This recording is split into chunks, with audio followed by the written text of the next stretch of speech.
The iron you need to get what you want. Well, TGIF, everybody. Thank God it's Flattoberfest. Happy Friday, everybody. Welcome to Have No Sphere, right here on the Iron Realm Media YouTube channel. My name is Josh Corey, and we've got something planned.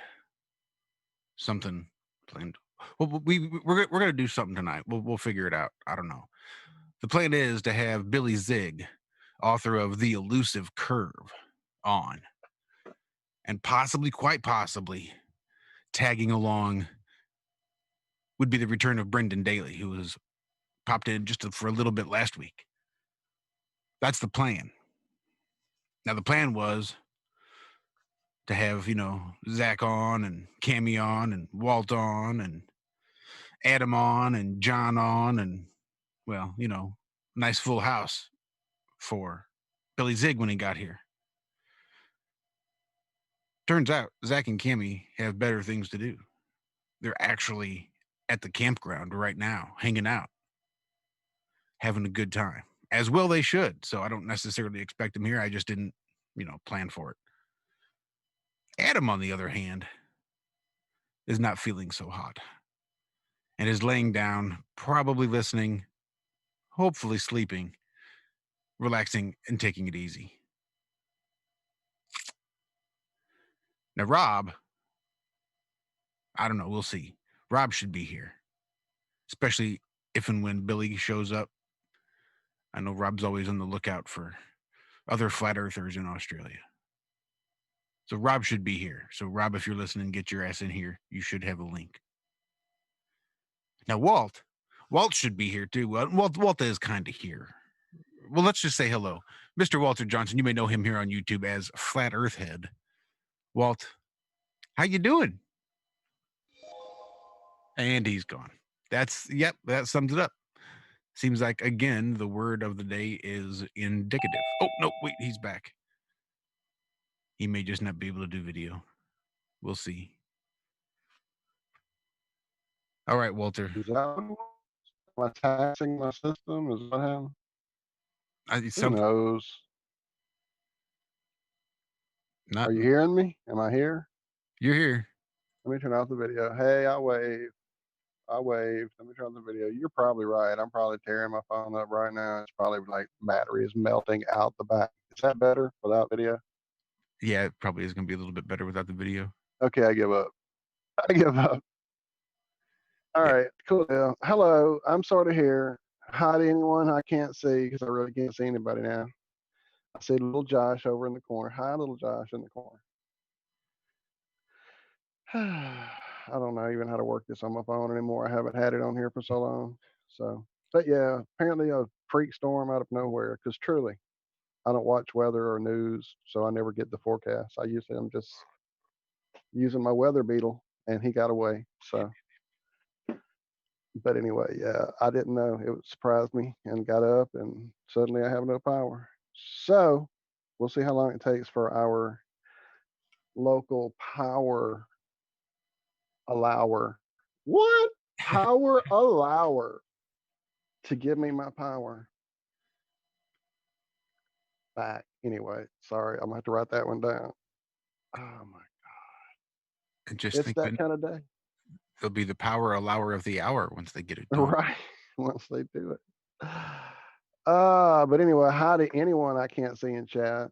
I know there's quite a couple. I don't know how many. I know I saw Flat Earth Fokker and I saw perhaps Jose. Was it Jose? Somebody else I know channel was streaming from certain things there. I think I may be wrong. I did see Fokker though. He and a crew leaving the event to make a beer run. So I'm glad to see it is going to be a fun event, not just a bunch of boring sciencey stuff. I will be missing out on the flat karaoke though. Damn it! I was going to hop in on that tonight with my computer, but I don't see that happening here on the phone. I'm sure it sounds quite atrocious. Well, maybe you'll be up and running by the time the Flat Earth karaoke kicks off, because that should be right about the time we were ending. So in about 3 hours is when they should be kicking off. Could be. Well, according to John, anytime I get excited and talk loud, it distorts me here. So maybe I'll do some 9 Inch Nails or something that'll work. It'll be appropriate for her. Anyway, I'll shut up and let you say hey to that other guy. Hi, other guy. I don't know, Walt. I'm thinking split costume, do a little leather and lace. Right, That'll keep you nice and calm. right. Yeah, you got it. You got it. Oh my goodness. Anyway, let's say hello to Mr. John Savage. He is here. Hi, John. He is here. Luckily, I'm not quite flying solo this evening, although I almost was, because it wasn't until the very last minute that John changed his mind and decided to come on the show. So, John, thanks so much for hanging out with us tonight. Welcome. How was your week, sir? Well, this just about sums it up, really. Doesn't it, though? Yeah. Yeah, I've had a shitty week. Still trying to waterproof my battle bus. And yeah, oh man, it's just one of those things, it's like an intermittent power failure in your car or something, an intermittent problem because I've got to intermittently wait for it to piss down with rain to see if what I've intermittently done has done anything, and I'm into about a week and a half of this shit now, and I've even gone to the point of getting up on a ladder with a hose and spraying the windows and everything, and yeah, no leaks whatsoever. Pat myself on the back, lovely jubbly, and then it pisses down with rain and it's coming through like Niagara Falls. So all week, as you know, and even last week, it's gone back 2 weeks now. Last Wednesday I even hung up because I was so pissed off. I saw drops coming through the window. So yeah, it's I'm waiting for it to rain again now, because I've been out with the sealant gun doing everything but the window, because the window's bomb-proof. But I think the rest of the lorry, the skirting or the metal, whatever the hell they call it, is leaking. I don't know, but this thing's going to be 90% sealant by the time I've finished with it, I think. So yeah, I wasn't. Blame it on the rain. Man, we're both suffering from rain pain. Yeah. Well, you haven't even explained. You've lost power because it's raining hard. Yeah, due to an unexpected rainstorm. Now, I did look at radar. It turned out it's a lot stronger, but it's not like, we sat through a hurricane and didn't lose power for like 10, 12 hours. I mean, they can put about 10 good minutes of rain and it was gone. So, I guess they're getting us ready for the EMP. I don't know. They can land little helicopters and shit on Mars and dock with what are they, asteroids or something, comets. We've got 60 trains of satellites they just launched above us, but I can't keep power. It's like 20 minutes of rain. It's like the UK after 6 millimeters of snow, the entire place shuts down. Forget COVID. Just chuck a bit of snow on us and we're completely disabled. But yeah, so it's been one of those weeks really, right up until the only reason I'm here is because there is no rain forecast tonight, so I know that I'm not going to start grabbing hammers and hitting things if I see any drops of water. Well, obviously if I see any drops of water when it's not raining, then that changes everything, but ho-hum. So yeah, I'm here. Adam's got face ache. The others are off gallivanting. Rob's just stabbed us in the back and run off behind our lines. Should be a good show. Yeah, we're looking forward to it. How many minutes have we killed? Yeah, Billy Zig has the link. He can pop in here at any given time and completely surprise us, as does Brendan Daly. Of course, if he's listening, he'd run a mile, really. I would. Right? Don't do it, Billy. Ooh, it sounded like a good idea. Yeah. Now that I'm actually listening, it doesn't sound so good. Who the hell are these cowboys?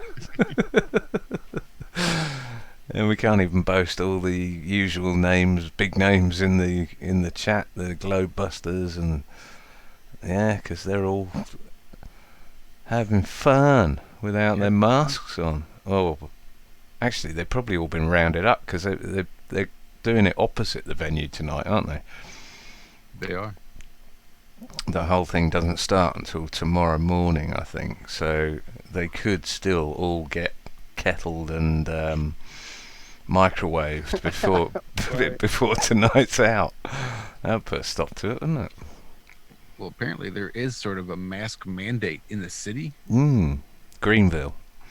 Yeah, and because they're in the city park, hanging out now, that could be a bit of an issue. I think we should call the they should have something to talk about. Now, John, there's been the Karen Act. You can't be false 911 call. I did hear that. Do you want to tell us about that? Well, I don't have the story in front of me, but apparently I think is it Fresno, San Francisco, somewhere in California.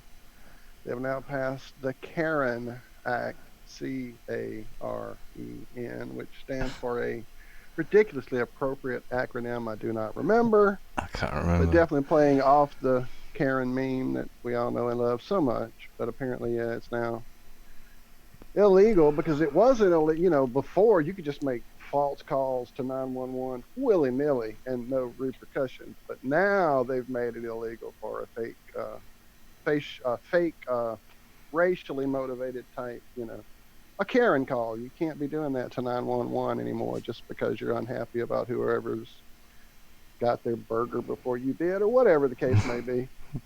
You can't do that now. Before you could, willy-nilly, just I'm silly, you can't fucking call 911 and make stupid calls. Oh, people. But now that we're all bowing down to the Lord of political correctness and, genuflecting our fake gestures of whatever the fuck this is supposed to be. Sorry, I'm getting all wound up early. You told me not to get too hot, and I'm going to burn my mic. I'll shut up. That's actually working quite well. Maybe, hype it up a bit.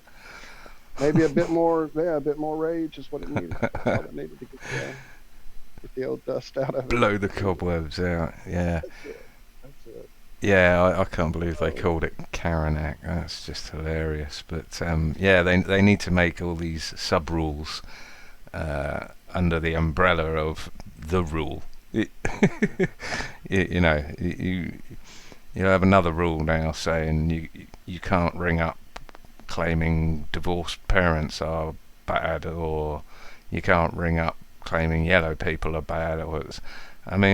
You just can't call the police with false information anyway, can you? Even though they can tell us anything they want.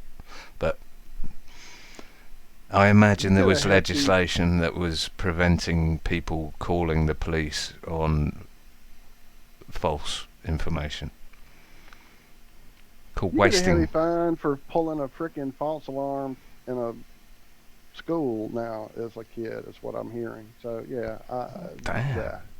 There goes all our fun. They don't play. They don't want you to fight. False. You can't yell movie in a crowded firehouse, John. Don't you know that? Yeah. When I was a kid, they charged you 300 quid for setting the fire alarms off at school, because that's how much it cost the ambulance to do. Who is it? See, Fire so brigade. it was even back then. Right. There you go. At my school, apparently they didn't have that going because it got pulled quite often. Well, not every day or anything, but it happened enough for it to be a thing. I never did that, truly, but they definitely had them quite often. I think I got pushed into one and my elbow smashed the fire alarm once. But I don't... Wink, nudge, nudge. Nudge, wink. It was just before a really bad maths test, I seem to remember. Which was quite fortuitous. But I didn't get caught, so... Because no one would turn me in, because I just got them all out of a really bad maths test. Speaking of schools, my kids are currently sat in school with all the windows open. Yep. They're allowed to... It's now been taken on the rogue head, on his opinion that they all need to sit in school with all the windows wide open in 5 degrees. Madness. Utter madness. And then So if you keep the little roaners rolling around in the wind, they can't land on stuff. Is that the theory, or how's this working? I'm not really. something like I'm trying that. to work the science out. Well, it's Just not wanna do the really science, science. right? Well, it's kind of an old wives' tale, but if you take a young child and keep them out in the cold for a long time, it's really good for their immune system, and they don't get sick and don't catch colds or anything like that. I don't think it's a bad thing to be out in the cold. I mean, I spend probably most nights 4 or 5 hours in a shed. During the winter it's -5 out there, and that's cool. But Hey man, I'm from the George Carlin school of thought on this. I think they should take kids and roll them around on like the floor of a bathroom somewhere in a truck stop to build up their immune system, because all this antibacterial soap, lotion, cream, perm, dude, whatever, it's what's turned them all into the snowflakes they are. They don't have any immune systems in their bodies or their brains anymore. so go to a truck stop toilet and get them to lick the bowl for. That's it. Okay. That's it. They'll be tough and handle anything. Interesting. I'm not a doctor, nor do I play on atmosphere. But I totally agree. I'm not a clean freak at all, and my kids, unlucky bastards. They probably had a day off each since they went to the hellhole indoctrination centres, because they are so damn healthy, and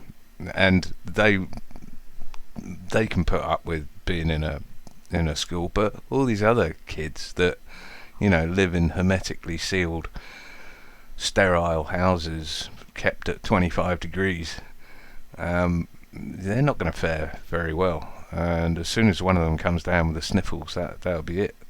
Send them all home for 2 weeks, like the kids down the road. One kid had a sniffle, and the whole damn bunch has been sent home to self-isolate for 2 weeks. It's just insane in the membrane.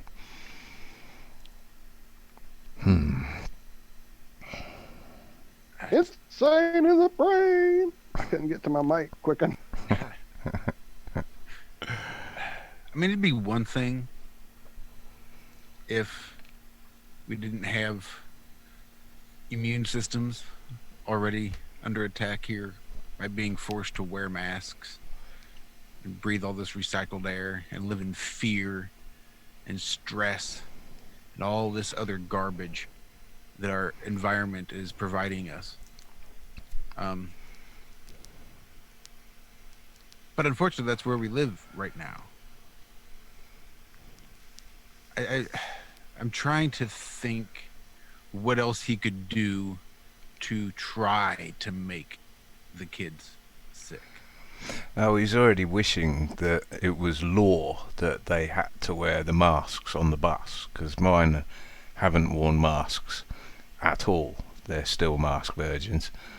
And the bus driver was having a flid, and he got a flea in the ear. And one son overheard him saying, yes, I really wish they'd mandate this in law, that you had to wear a mask. I mean, these people were hilarious, I mean, there was such a thing as discriminating against disabilities. And now I saw a sign for Co-op in the UK saying, don't make our colleagues feel awkward having to ask you why you're not wearing a mask. It's like, get the fuck out of here. You don't get to ask me what. Well, you can ask. It's none of your damn business why I don't wear a mask. I quite like breathing, just because you're a retard. And I've got no problem with the retards that want to wear masks. That's fine. I'm not forcing anything on you. Don't force anything on me. I don't go around wearing a mask because I'm not retarded, nor do I wish to be. Have you seen the increase in strep throat cases and facial boils and all this. It's gone through the Bacterial roof. infections, yeah. Can't think where that's coming from. You know, it must be COVID. The damn side effect. Yeah, but at least Damn they've. symptom. It's the least we can do to keep everybody safe, John. That's Well- bullshit. Watch me not wear a mask. That's the least I can do. Well, if you can You can pretend. put a little cream on your burls. How is it the meme goes? If you can pretend that a mask is protecting you or anyone else from a virus, then you can pretend that I'm wearing one. Surely.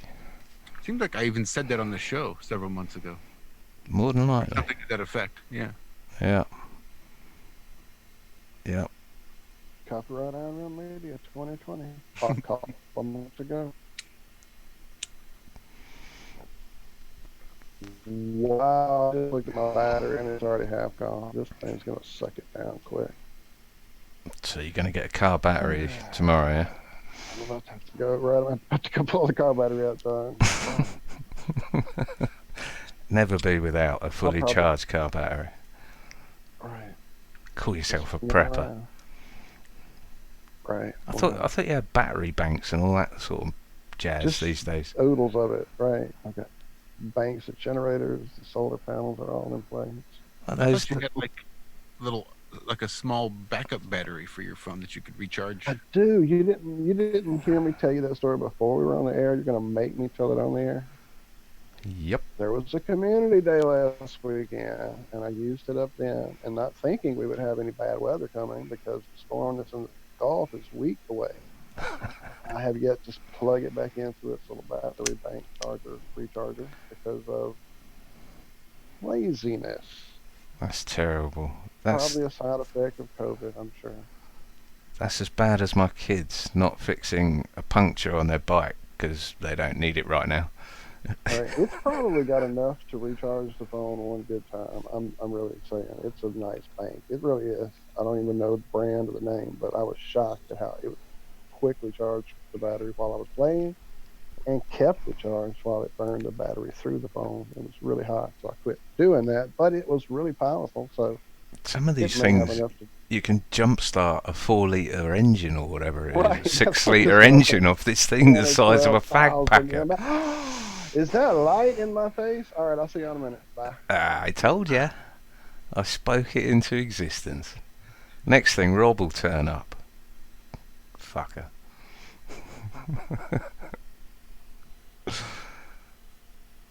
So he just said he saw light. Are Did he you saw the light? fucking kidding me? I stood up and the lights went back off.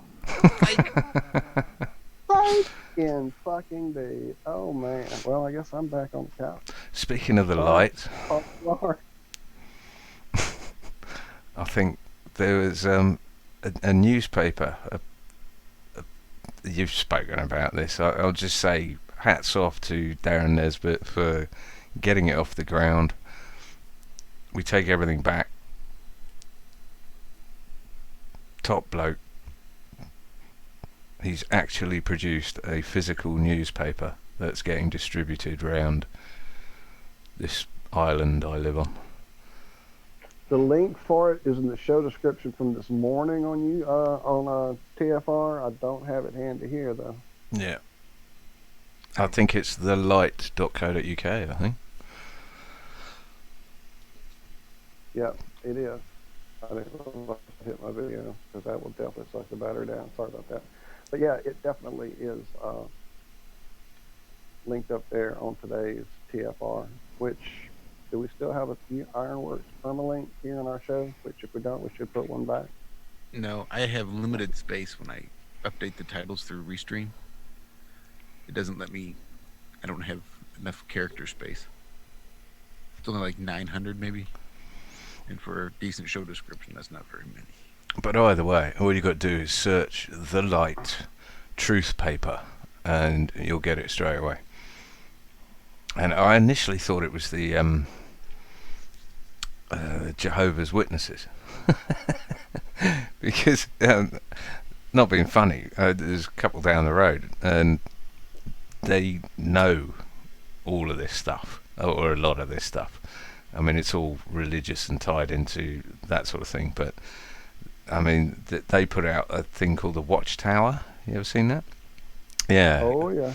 And when I saw the light, it looked like a watchtower sort of thing, but it was a lighthouse, obviously. But yeah, hats off to Darren Nesbitt. I mean, to pull that off, that's and to actually, you see, I'd love to pull something like that off, but I can see 2 months down the line that I would then be working 3 full-time jobs to keep this thing going.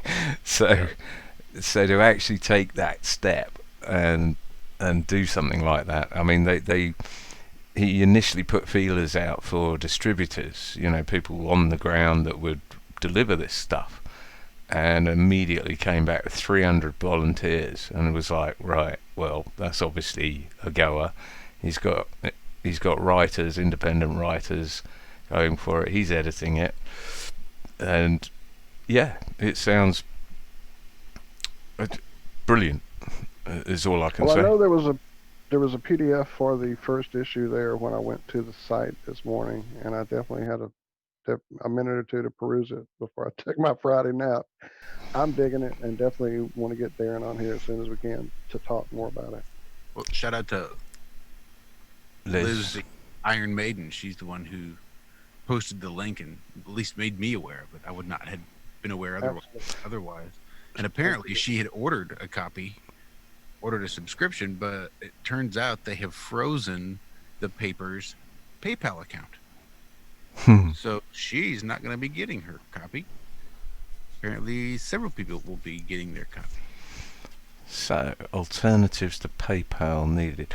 I'm comforted to know that you don't watch my Twitter feed at all then, Josh. That's good.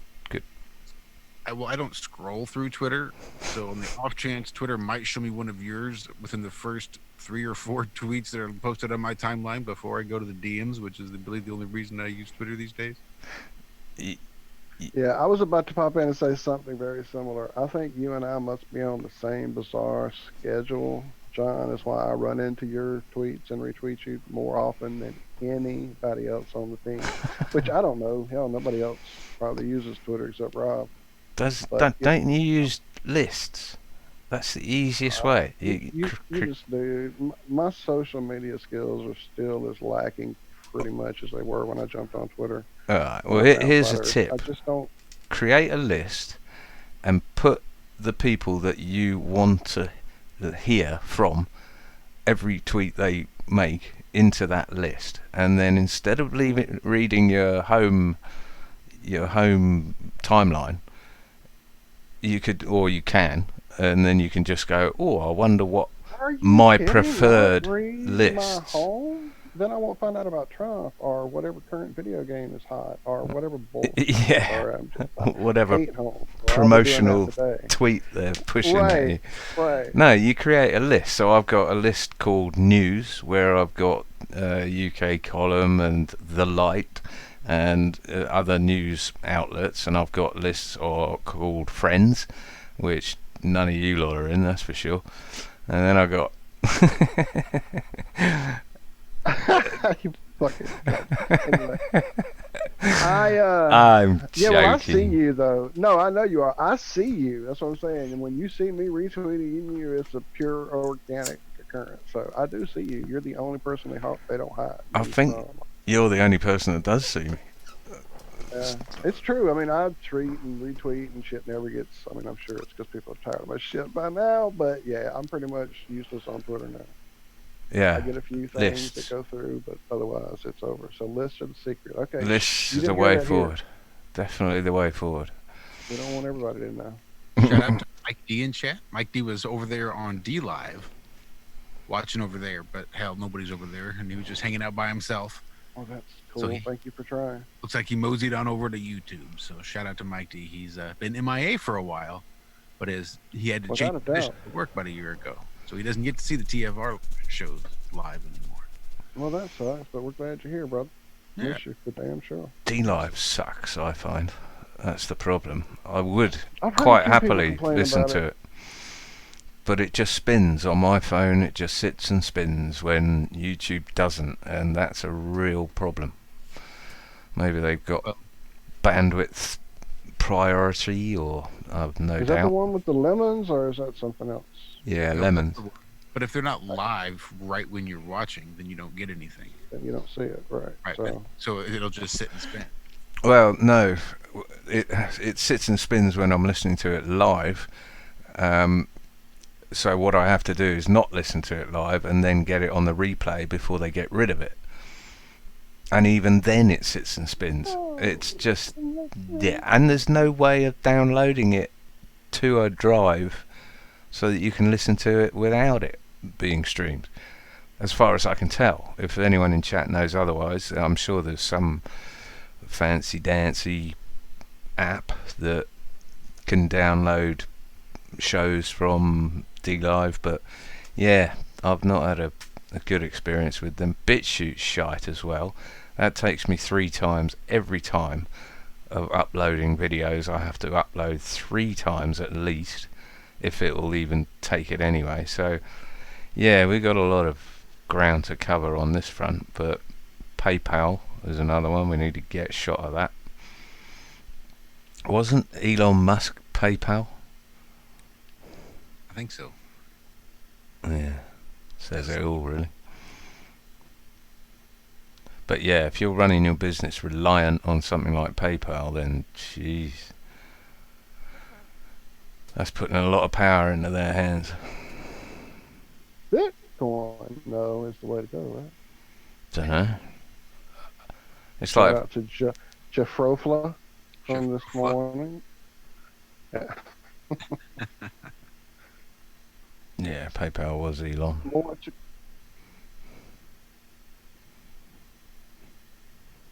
What were you saying, Walter? You're breaking up there. He's muted. Oh, that'll do it. That's one way to break up. I'm struggling with this thing. I keep hitting it and it won't unmute. Then I hit it, unmutes the video or starts up the video. It's very problematic on this phone. Sorry. I don't know. Probably bitching about PayPal or something related to it. I So don't think we've had, knock on wood, any problems, have we? No, not as of yet. I don't think so. But Bitcoin, yeah, that was it. Bitcoin. We had our buddy Tom back 100,000 years ago on here. We need to find him and get him on again. Get a little more education on this Bitcoin thing. What is it? What does it do? I'm being silly, but I really need. he's muted again. I do that. I did that on purpose. No, the trucks are really active right now, and without any kind of air conditioning or fan to block it, it's going to be like rumbling through this. Or it may not. I'll leave it on. We'll see. Leave what on? Sorry. I'll leave the mute on. I mean the mic on, and we'll see how loud the trucks are. Here comes one now.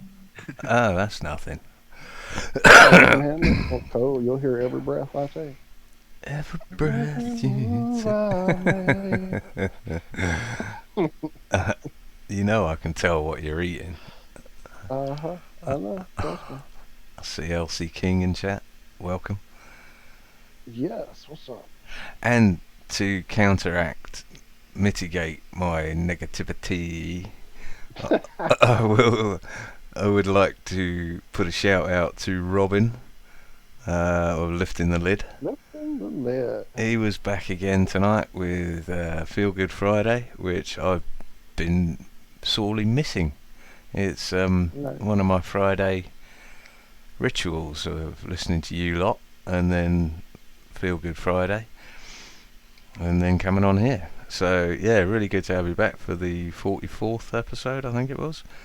And Robin's doing amazing stuff at the moment. He really is. He's getting out everywhere and actually doing stuff, which puts me to shame. So shout out to you, mate. And he's only up the road.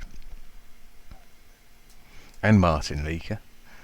He's been doing shitloads of good stuff as well.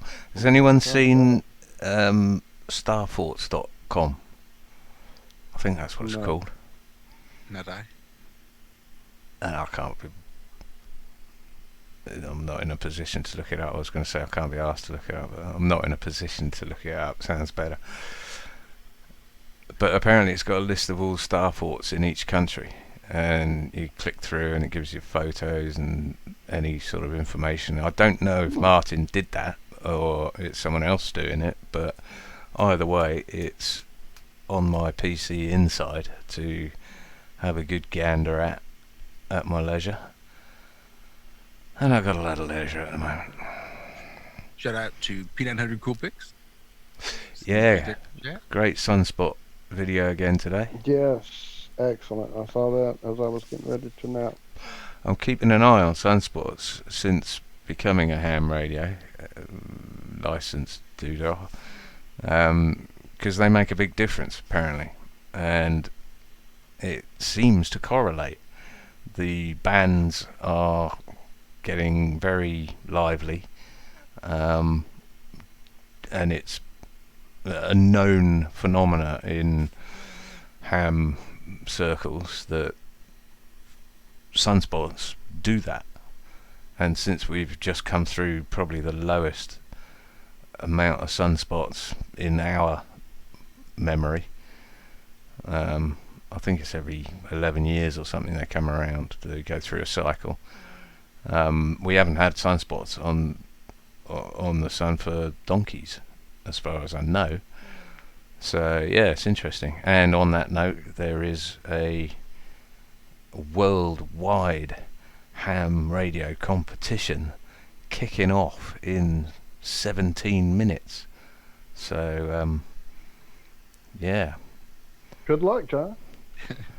I don't talk to people, don't be silly. So you're just there for the listening, not for the... I don't even listen. I've just got it, and I can use it if I need it. You know, like the car battery thing. Exactly. Better to have it, not use it, than to need it and... Yeah, something like that. I use it with digital modes, so I don't have to talk to anyone, and they don't have to talk to me. So my computer goes blip, blip, blip, blip, blip, and theirs goes blip, blip, blip, blip, blip, and that's it. That's that's it. That's a bit of honking ham for you.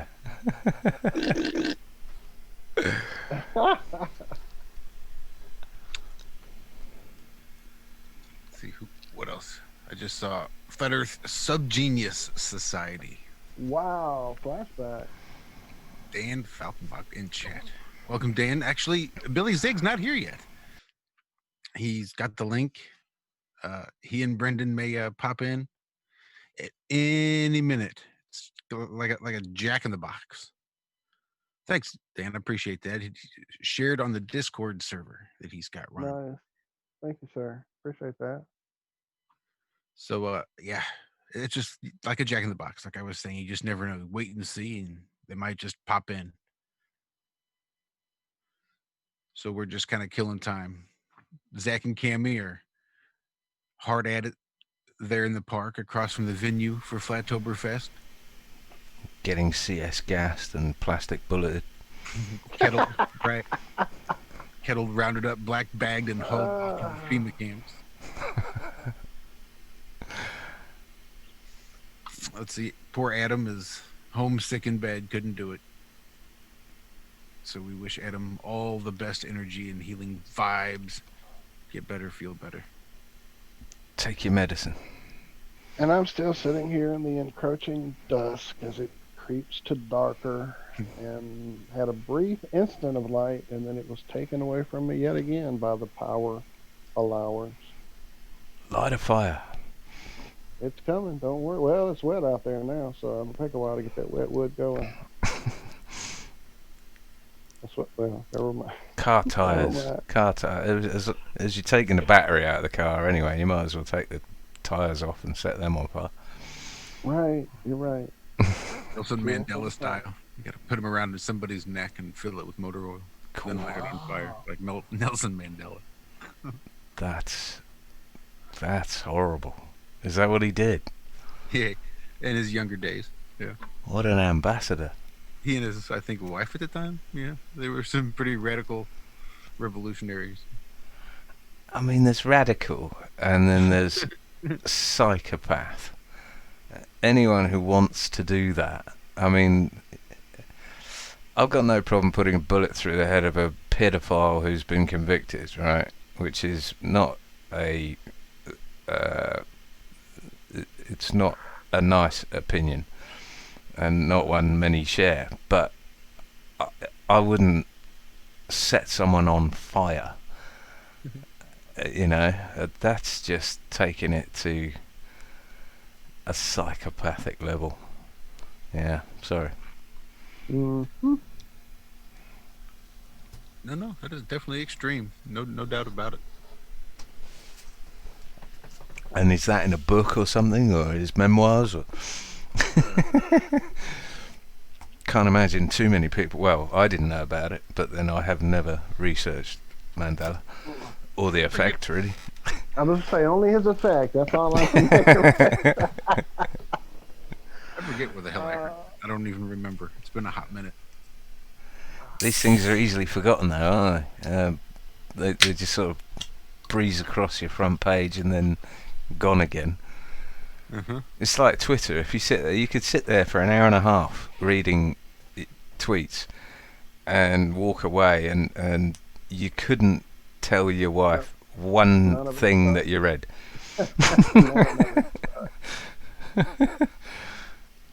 Yeah, it's goldfish syndrome or something. Yeah. I've got that on a daily basis. Oh, we've been joined. Have we?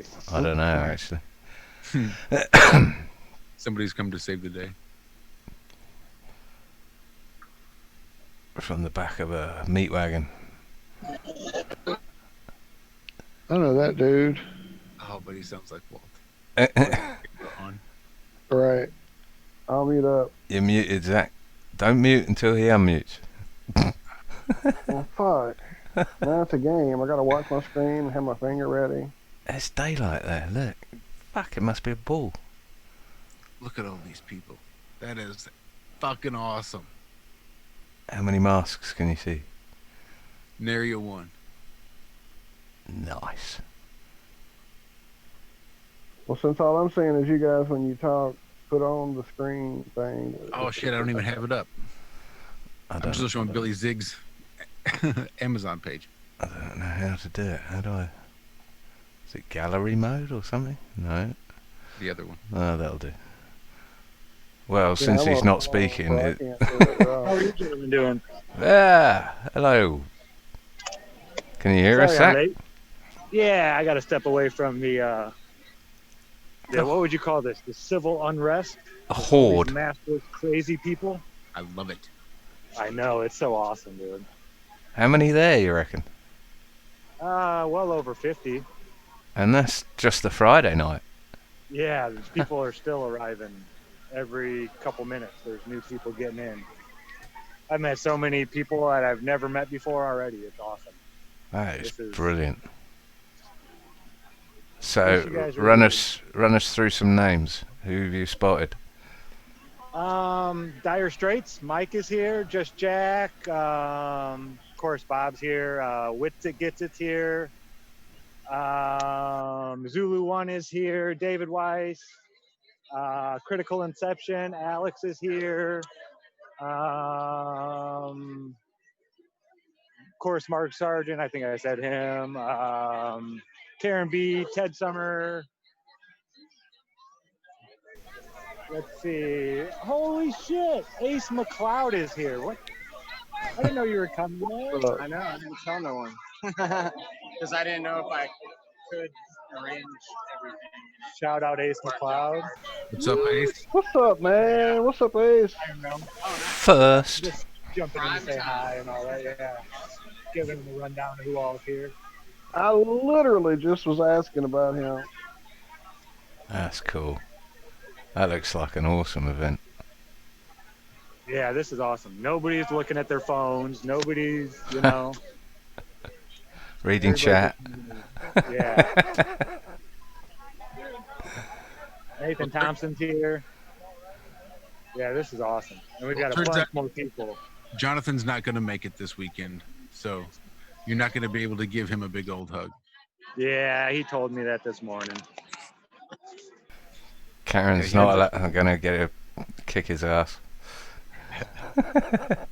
Yeah, I was sworn to secrecy that I wouldn't tell that he was going to be there. There's somebody else that I know who's going to be there that I've been sworn to. Are we not say live? anything. Oh, damn right we're live. Are we live? Damn right we're live. Awesome. Yeah. Is Jason and Rose there yet? Yeah, Jason and Rose just showed up. I gave Rose a big hug from all you guys. Dude, you should have seen some of these hugs I'm getting from people. Just people I've never met before. Never seen before. They're just like, hey, yeah. And they tell me who they are. They give me their YouTube handle and all that good stuff. It's like, oh my God. And yeah, just real hugs, not like a hug that comes up where your butt's sticking out and you're just, touching shoulders. They're Get real all hugs. in there. Yeah. That's brilliant. I love it. Beautiful thing. David was chasing me around with his drone earlier. It's David. What's up, David Weiss? David He's Weiss. at the round pole. How you doing? Doing well. We are live. You are live. I just went through and left a rating, a 5-star rating on the app the other day on Amazon. Or no, Thank you. Google Play. Thank No, you're you. welcome. Yeah, it was great. I noticed there was You hardly guys, anybody doing it. I've been taking a survey, and so far nobody has known about the latest update, which is the world time. When you turn on the world time, it shows you what time it is everywhere in the world. Like it's 8 a.m. That's awesome. It's 8 a.m. in Eastern Australia, and it's 6 p.m. No, it's 12 p.m. It's midnight in Australia, and so it goes around with the actual times. Wherever the sun is, it's noon, and people don't even know that exists. Exclusively on Iron Realm Media. There you go. That's called the world time. World time. Yeah. That is awesome.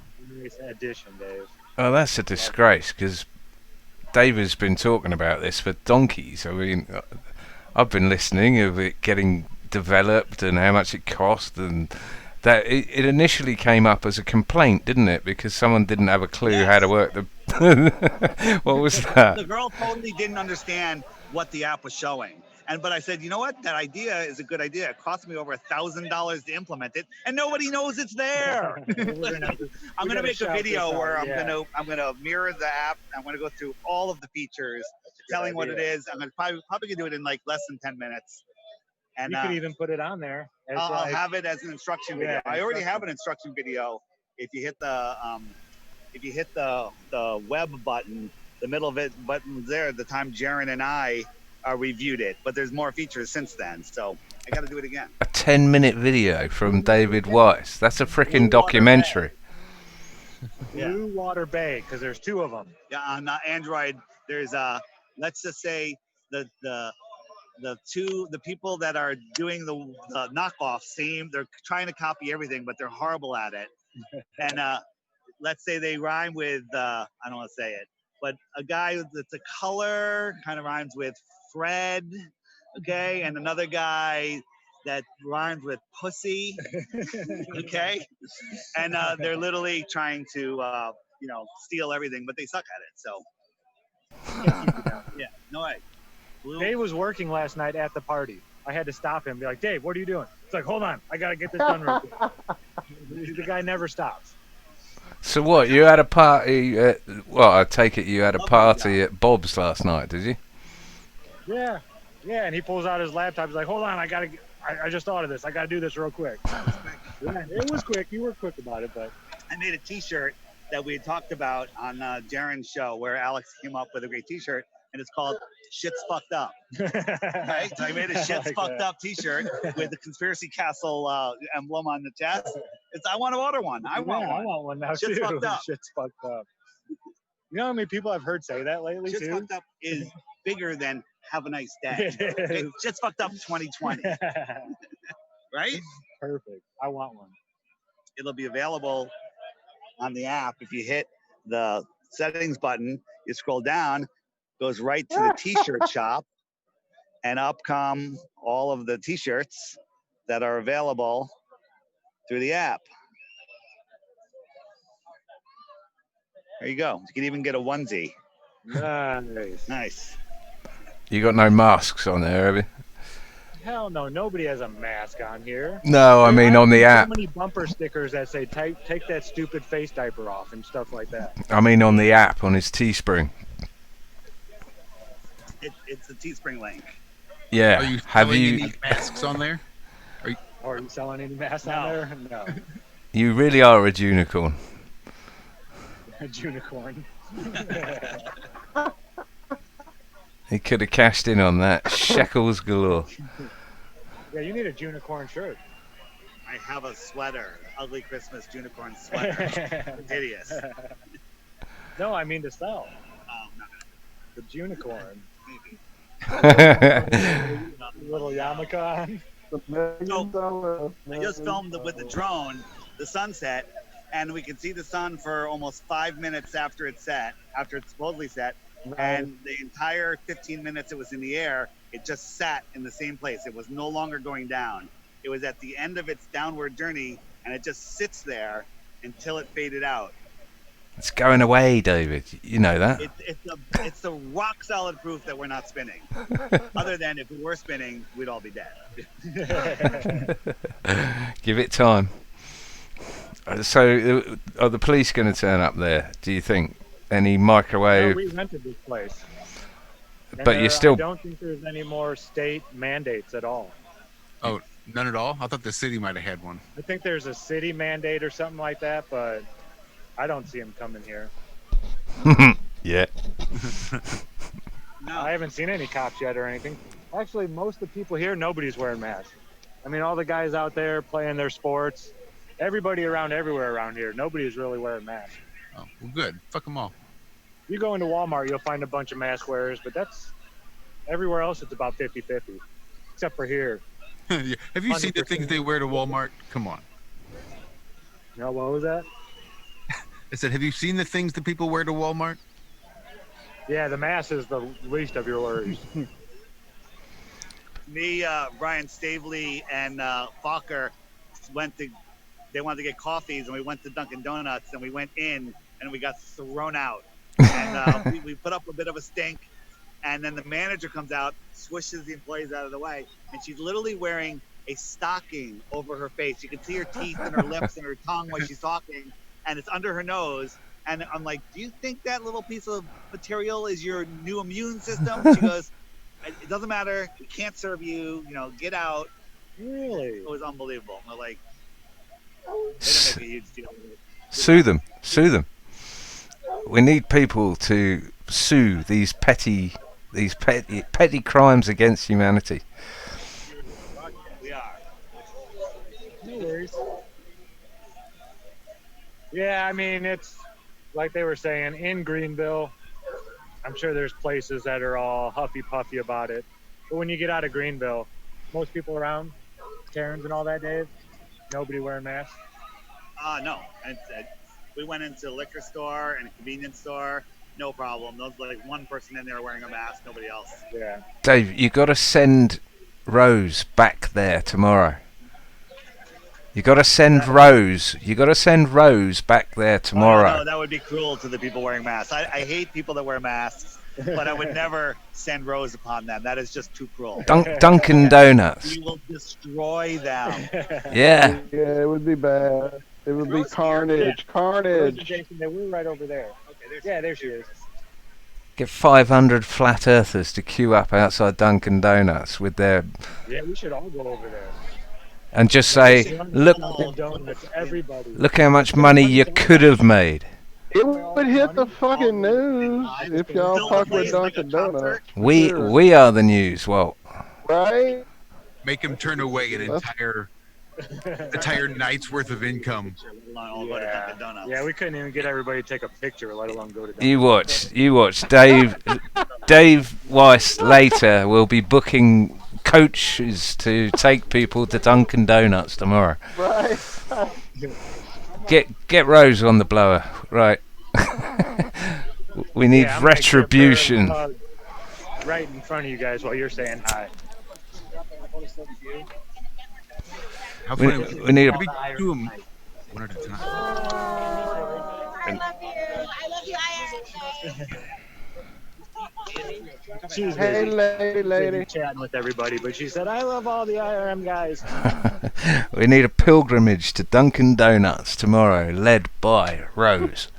One at Yeah. a time, all day long. Make the manager spend the whole day telling people to get out of her store. Yeah. All she did was turn away business all day long. Get them all to queue up outside with $5 and then get them to light it and burn the $5 and say, look how much you could have made, and walk off.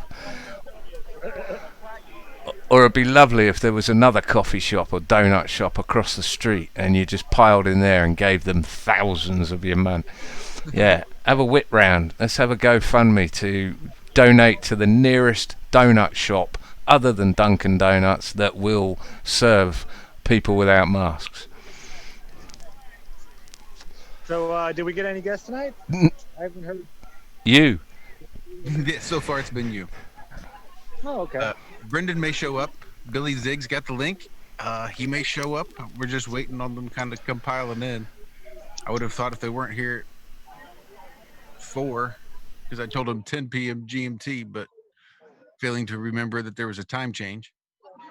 Did you guys get a hold of Cammie? Because she's at home. No, what? What? Yeah. She waited to the last minute and didn't get any of her stuff really all set up. So she's hustling and bustling to get it all together, looking for stuff. No. Nor do I see any messages on Skype. Huh. Oh, she might be sleeping after. She was up till like 2 or 3 in the morning, folding Glowbusters and Jeranism t-shirts. That's good stuff. Yeah, I got me a little nap in after the show today. Oh, good. Yeah, I'm hoping they will come at some point. I don't know. Somehow I got talked into going to a historical tour of the state penitentiary in the state. It's not the state penitentiary. It was just an old prison in the state capital here in Missouri, in Jefferson City. So there's like a historical tour in the daytime. Then they do like a haunted tour of it at night. And somehow I got talked into doing both tomorrow. So we're gonna drive out there and spend the day like a tourist walking around an old closed state prison. You want my lockpicks? Yes. Closed for now. Actually, my uncle used to work in the lab when it was open. It hasn't been that long since it was in use. The fact that they're doing tours like this in it now makes me wonder what sort of disrepair it was in before it finally shut down. Jesus. So, Zach, what time does it kick off tomorrow, and are there still tickets available? I believe there are still tickets available, and it starts at noon. Nice. Yeah. That's a sensible time. Yeah, it's so much better than 7 a.m. I mean, that made it hard. I mean, because at every single conference, we were up till like 3:30, closing down the bar, and then 7 a.m. it starts. No, you're joking. Yeah, after a weekend of that, you're dead, man. So this being able to get your sleep and everything, this is perfect. Just one day, and then we have, we started last night really over at Bob and Cammie's, and then Karen's, and Jack had stuff going on. They were shooting the AR. Did you see Mark Sargent shooting it? No, but just Jack has a video out, and Alex Critical Conception. I'll have to look that one up. But no, yeah, I've had 300 and whatever it is, 2 chances to get my ass on Ironworks at 10 a.m. in the morning here, and that ain't gonna happen. So 7, there wouldn't even be a point in me buying a ticket if they start at 7 a.m. That's crazy. So, and it's a long day. So this is perfect. Starting at noon, I thought was a great idea. Yeah. Because it allows people that, can't leave Friday So you could leave Saturday morning from, 4 hours away and still get there no problem. You could even fly in Saturday morning and still see all of it. Yeah, no, I think Thought that's it was a awesome. really good idea at the time. Yeah, this is going to go on for a couple more hours here, and then everybody's going to head over to the bar and do the karaoke. And do the bar owner, do they know you're coming? Yeah, it's the Shriners Hall, and it's open to the public. It still cracks me up. Did you say Shriners Club Hall? You heard me. Iron Realm confirmed. God. dog it.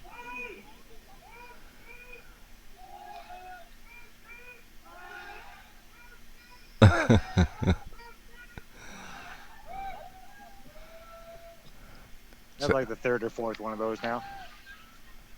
I thought that was like the police encircling you or something. Riot shields. Well, gents, I'm going to jump out of here. I'm going to go back. No worries, mate. You go enjoy yourself. Yeah, I'll check if you guys are on a little bit Absolutely. later. I know it can go long sometimes, Later. especially when. And Brandon then once the karaoke starts, get with us. Hopefully Yeah, my I power will. will be back on. I can Yeah. sing more. Maybe we'll either I'll go live or I don't know. We'll see. Brilliant to catch up with you, Zach. Cheers for that. Sorry, Savage. What was that? Brilliant to catch up with you, mate. Cheers for that. Yeah. You go and have a good time. Love you. I Hug will. everybody. You guys, I love you, and I will talk to you later this evening. All right. I'll love be you. giving lots of big hugs from all you guys. Absolutely. Love you too, Sweet. Zach.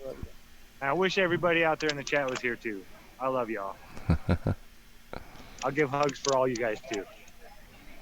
Sweet. All right, everybody. I love you. Take it I'll easy. talk to y'all later. All right. Well, that was cool. That was worth it just for that. Right, on that note. So I've been out of the loop for sure, but has there been as much pushback for Flattoberfest as there usually is for all the other conventions and things that people put on? Is everybody bitching and complaining about a price of a ticket, or the fact that you have to do something or go somewhere? Or It was $77 as far as I remember. I mean, that's pretty damn good. Value for money, wise. yeah, but somebody will bitch. I think most people are all on their account, and we don't play with them in their yard anymore. We all stay in our yard. It's probably true. Bitches I will mean, you know bitch. what I'm saying? It kind of all busted out to the point. You're a bit quiet there, Walt. Oh, I moved around. Sorry, I went to go get the charger because it was getting perilous. Let me move back to the front. Hang on. You sat in the car now, eh?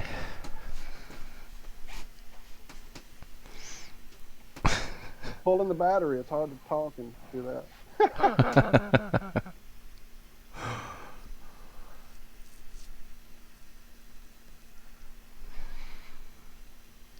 Well, I can definitely say I wish I was there.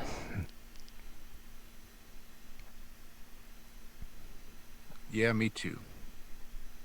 Looked like a really cool, chilled event.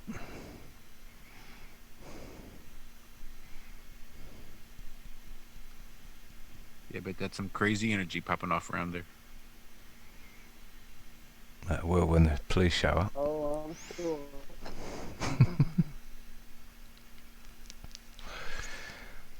That's pretty. It's a whole other kind of energy, John. That's pretty bad about Dunkin' Donuts, though, isn't it?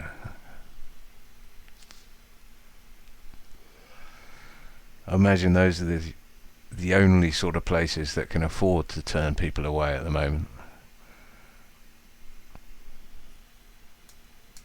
Yeah, you say that. All right, I'm outside now. I just don't know that they would. I think you do once in the morning, like before dawn, like right when they open. That's when you swarm as many people as you can muster, and you all descend at once, and you make them kick them all out. Then the rest of the day they come in, single file, one at a time, and get kicked right back out. Make them spend all day long turning customers away. See what kind of business sense that makes. Yeah, I'd turn up with 500 people and negotiate with the woman with the stocking on her face, and until she realised it was in her business interest to say yes, okay, you're allowed in without a mask, and then I'd give her one of those fingered condom birds and walk across the street and spend my money in the shop opposite and have it all live streamed. But that's just me.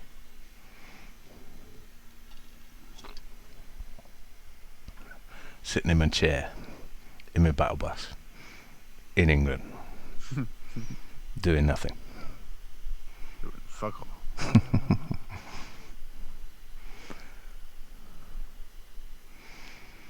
Well, I'm currently trying to make coffee in the dark because it has finally gotten dark in my kitchen.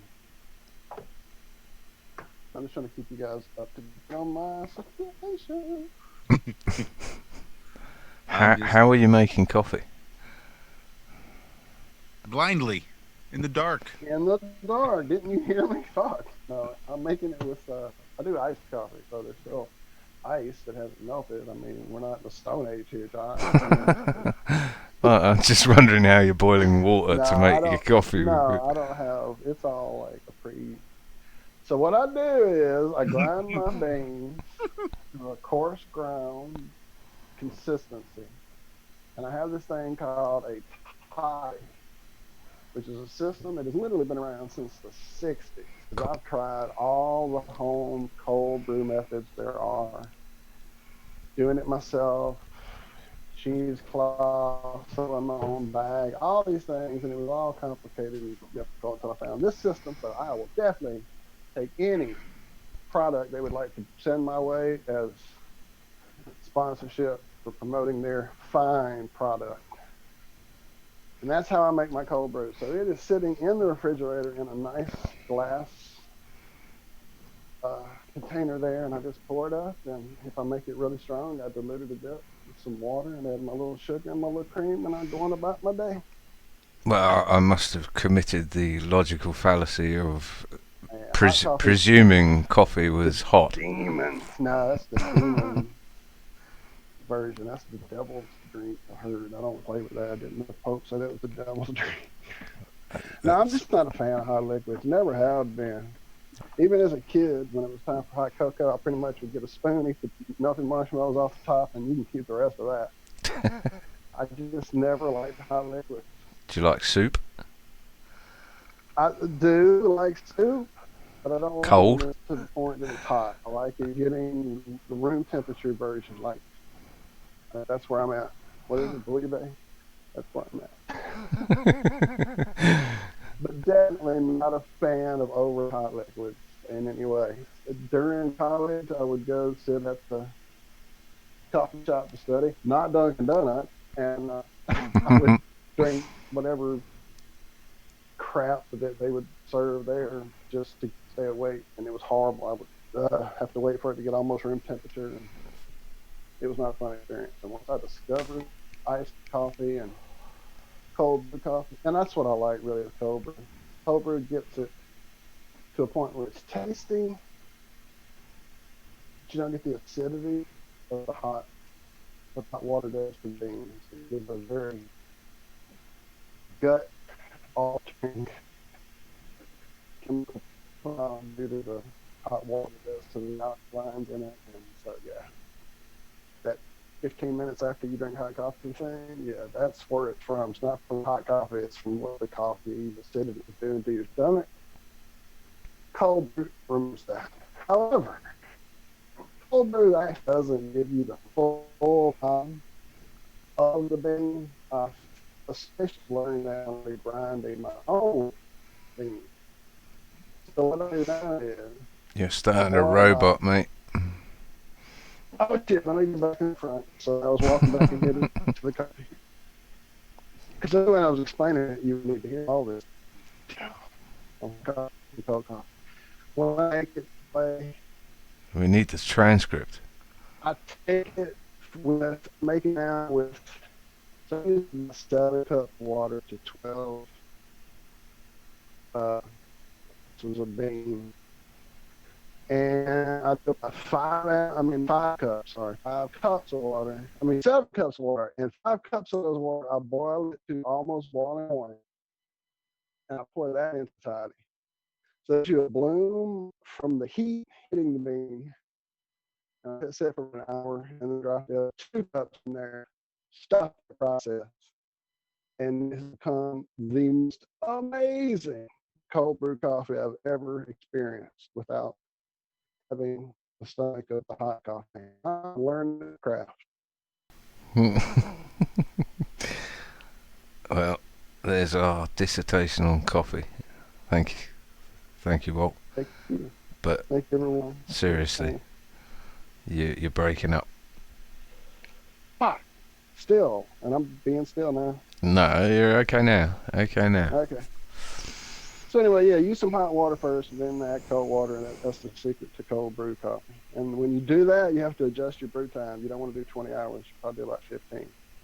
I just did 13, and that was a little under. So I did 15 on this last one, and it's pretty much on point. So you don't partake in the English cup of tea then? Or is it iced tea? No, it's all about iced tea for me. I had an aunt when I was growing up who would have hot tea, and I would have it with her just because it was cool that my aunt was making us hot tea. And it would sit there until it got cold, and then I would drink it because I'd never liked hot liquids. It can be the hottest day of the year here and you'll still find us drinking tea. Hot tea. Okay. Presupposition, you see. Tea, coffee. Could all be cold or hot. Anyway, enough about tea and coffee. Josh, I know you've got something for us. The hell makes you think that? Just a stab in the dark. Speaking it into existence. How's the house going? It's going along swimmingly. Found all your paperwork? It's I'm just missing one W-2. It's That lady- ironic, though, isn't it, that you got married to simplify things, and it seems to have completely cocked your whole buying a house thing up. Well, we could have probably avoided it had we known. Had we planned to buy a house, say, a month ago. That sort of helps, doesn't it? Yeah. But it's just, again, I just had no reason to save this paperwork. I've never used it for anything other than filling out my taxes at the end of the year. No. Mine goes on the fire. Well, I don't get any paperwork anymore. I'm sure I'll need it one day, or at least my legal fiction will. But good luck to him. I wish him well. All his endeavors. Nothing to do with me.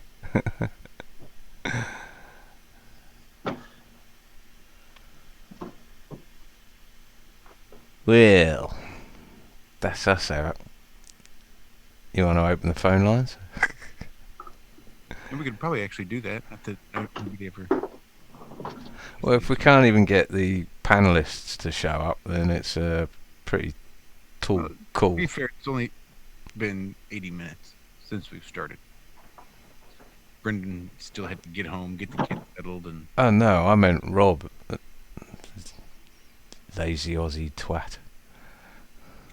Bogan cunt. I don't know where the hell he is. Why he couldn't feel compelled to show up at least.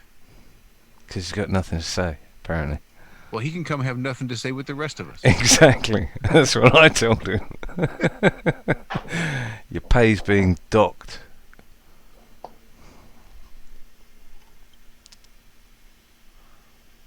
There we go. We could open up the flat line. 304-503-3528. Should you be so inclined, I might even have some on-screen text somewhere. Open that back up just in case. And from the UK, that would be 001-304-503 flat. Is that right? I couldn't tell you. I've never called the flat line from the UK. That'd be an interesting experiment.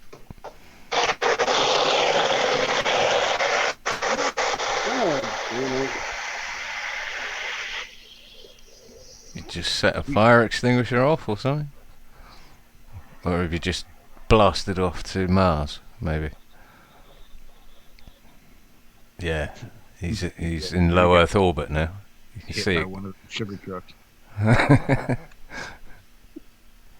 Don't joke. Don't speak it into existence.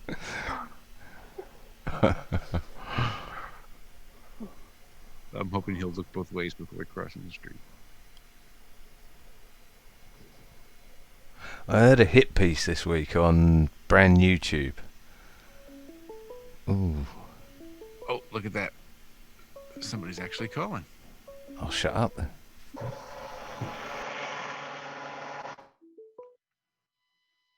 Hello, caller. Thanks for calling. Have no fear. Hey, how's it going, brothers? Hey, happy Friday. Who are we talking to? My name is Danny, Danny Quatch. What's Go up, by Danny? Professor Figure is my YouTube channel name or something. Well, what's going on, Danny? Happy Friday. Welcome, Danny.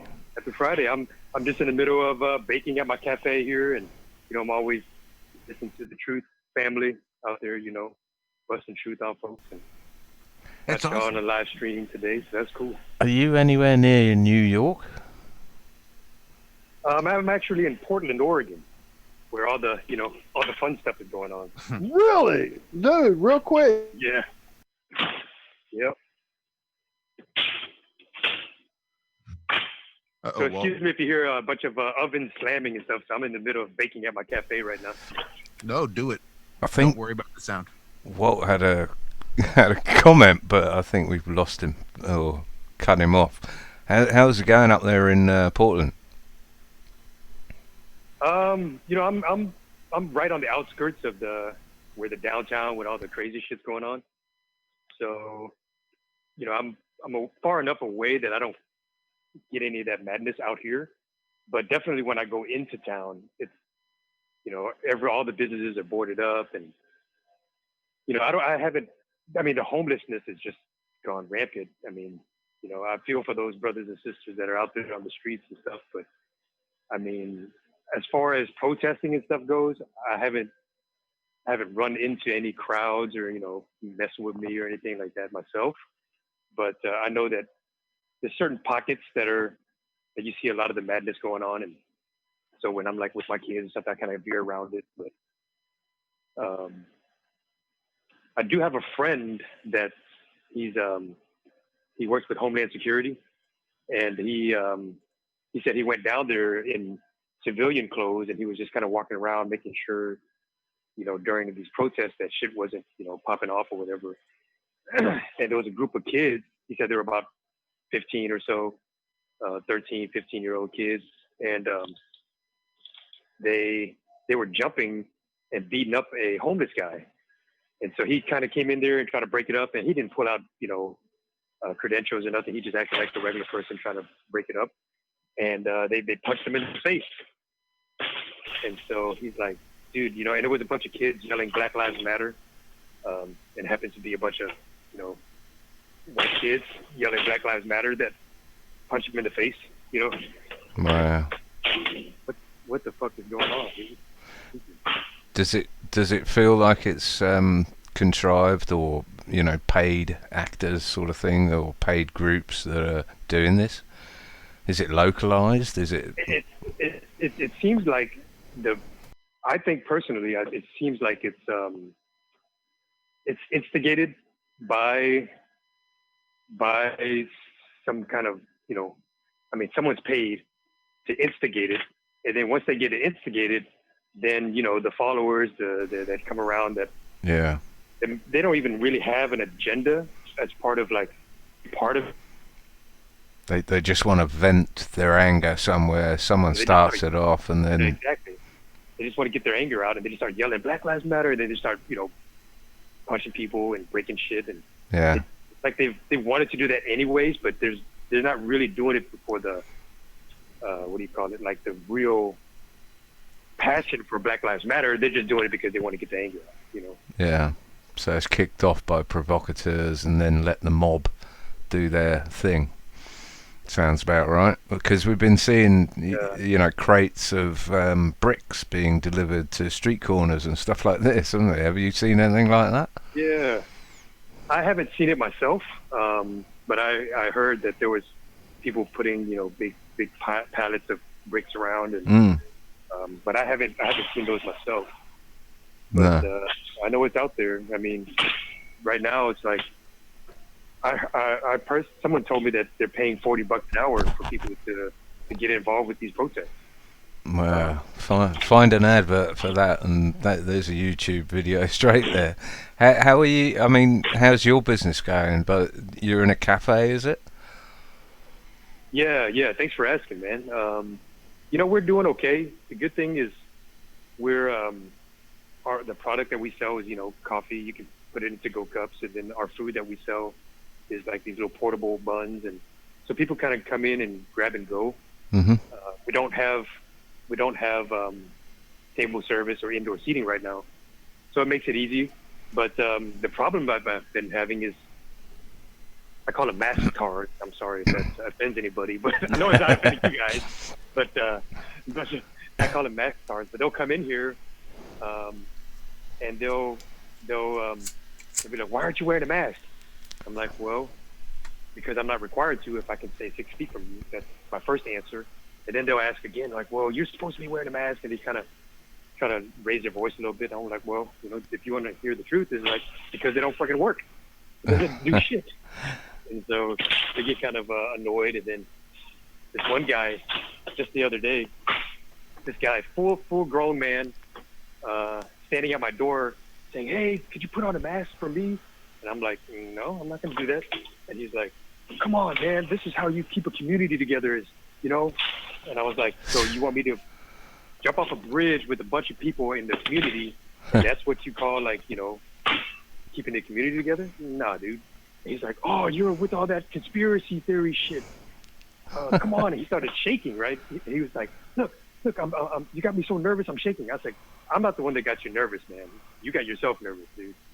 And this is, I'm in my cafe. I got customers all around, and he's just acting like a damn big giant, like a big child. He needs to head down the road to Dunkin' Donuts. Sounds like they'll satisfy his fear. But you sound like the coolest cafe in Oregon at the moment. If you want to give out your company details or anything, anyone in Oregon wants to have a nice relaxed cafe environment like it used to be, remember, not 12 months ago, then you feel free. If not, I fully understand.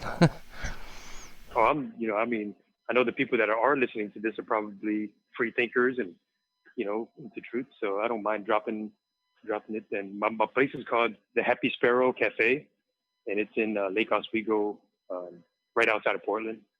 So it's a little cafe out here. Sweet. If I lived go there, to the Nectar there quite I often. appreciate that plug. if I lived there, I would be there. I would be going to yours. I would go out of my way to come and drink coffee in your place. We need more people like you. Well done. Thanks a lot, brother. No, I thank wanted you. to say something real quick too. That I just found out last night, which was crazy. I mean, yesterday afternoon. I guess it could be in the realm of Mandela. I'm not sure, but do you guys remember? I mean, I'm sure you guys can name off all the oceans that we were taught in school, right? Do y'all remember the Southern Ocean as being one of our oceans? because I was teaching my daughter, through her homeschool lessons and stuff, and now there's besides the other four oceans that we grew up learning, there's the Southern Ocean now. Yeah, So I've come across that. They're trying to put it in the lesson. It looks like it's always been there. It's trying to say that it's like it's always been there. It's always been a fifth ocean, the Southern Ocean. The only reason I know that is because I did exactly the same with my kids. We were sat around dinner table and asking them to name the oceans. So it was 7 seas, wasn't it, when I was a kid? And yeah, Southern Ocean is a thing now, but I never knew it. I mean, I don't even know if we can list the oceans. Can you? You got the Atlantic, the Pacific, the Indian, the Arctic Ocean, Antarctic Ocean. Is there? Or when I was in school, it was the Arctic Ocean, and that was the only 4 that I knew of that I remember. I don't remember any other ones.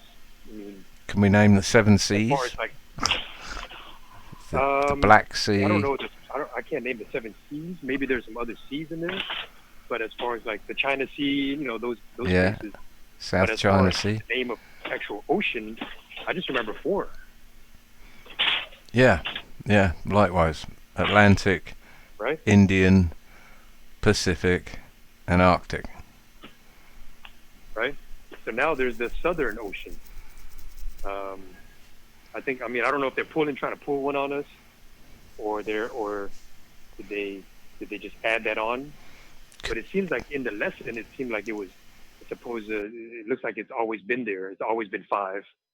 But my wife and I looked at each other like, hold on, are we like, not remembering something that the Southern was in there or something? Well, apparently that is the case, my friend, because I just got up and looked at my Gleason's and it's got the fucking Southern Ocean on it. And Gleason's quite old, isn't it? And it's there since 1890 something. So that's interesting Really? Because I never knew about the Southern Ocean. Right? Going to school, I don't think we were taught about the Southern, right? But now it's on the Gleasons? What the hell? That's some crazy shit right there. That's some Mandela shit right there. So it's always been there then, evidently. The Southern Ocean is also known as the Antarctic Ocean, according to P900 Coolpix. Thank you for that.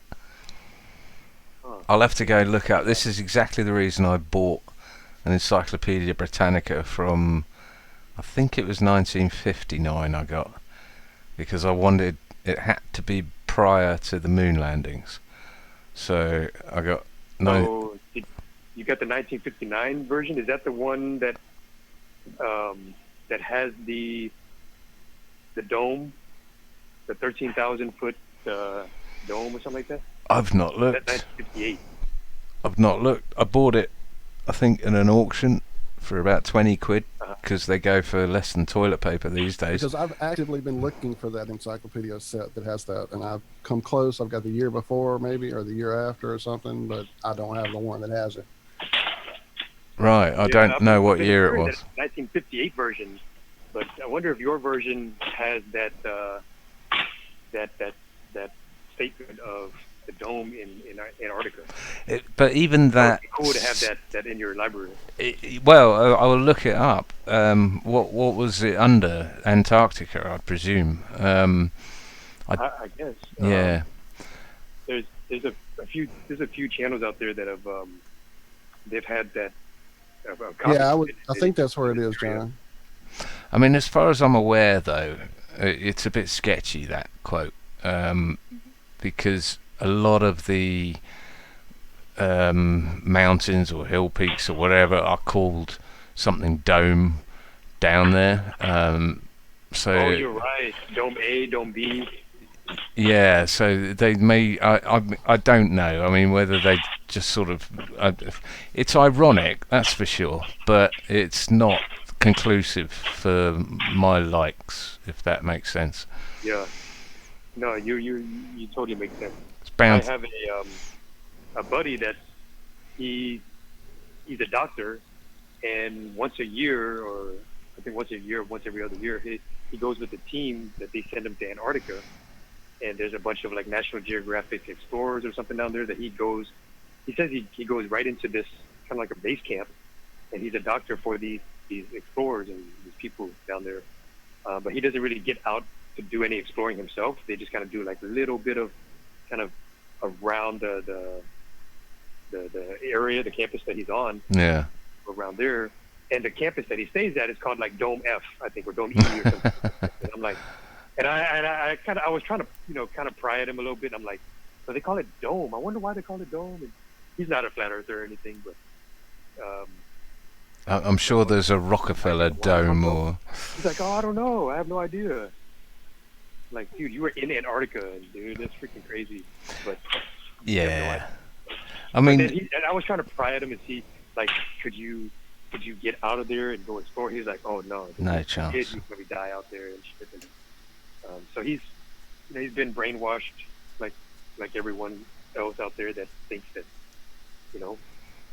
that right there is the bottom of the earth.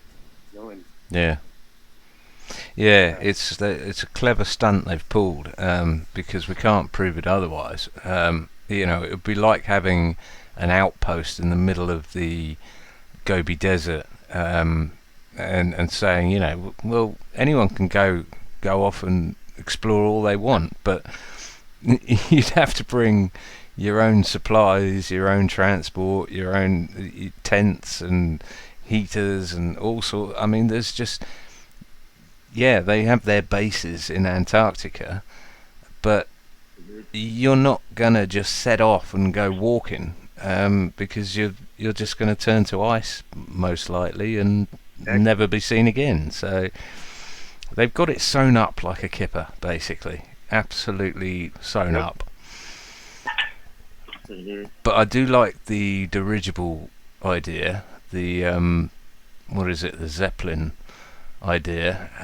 Everyone seems to be. That's a great idea. Yeah, a lot of people seem to be hung up on the how do we make sure that it's going south in a straight line, because of GPS and all the other things. But I would just suggest that you have a good quality gyroscope and line it up with south, i.e. the opposite of north, with your magnetic compass before you take off, and leave it, because it stays rigid in space. So if you want to follow a straight heading that doesn't rely on magnetic compasses or those sort of things, then get yourself a gyroscope, and that will, if you set it at south, that will stay pointing at south. If people want to go just south without using GPS. That's a great idea. I wonder if you brought a circumnavigator, a celestial navigator out there that knows the stars and knows how to read the stars well enough to navigate with them. If that would. They would have to be sort of. Stay your direction. They'd have to be sort of South Pole born and raised to know those stars, though, wouldn't they? And if we're heading south, away from all known star formations, then presumably we would start seeing constellations that we've never seen before, and so the celestial navigation. Someone from Argentina. Yeah, something like that. Yeah. But they'd have to. To rely on the stars means that the stars need to be mapped. So if we're heading off the map, then the stars, I don't know, they would only be useful to the point where we could see a star behind us that we knew was northern, and then it would fall out of view as we got away from it. But the gyroscope would carry on pointing south, I imagine. I'm purely going on the theoretical here. So that would be my way of navigating anyway, would be to use a gyro compass or a gyroscope. That's a great idea. I think that gyroscope sounds like a solid plan.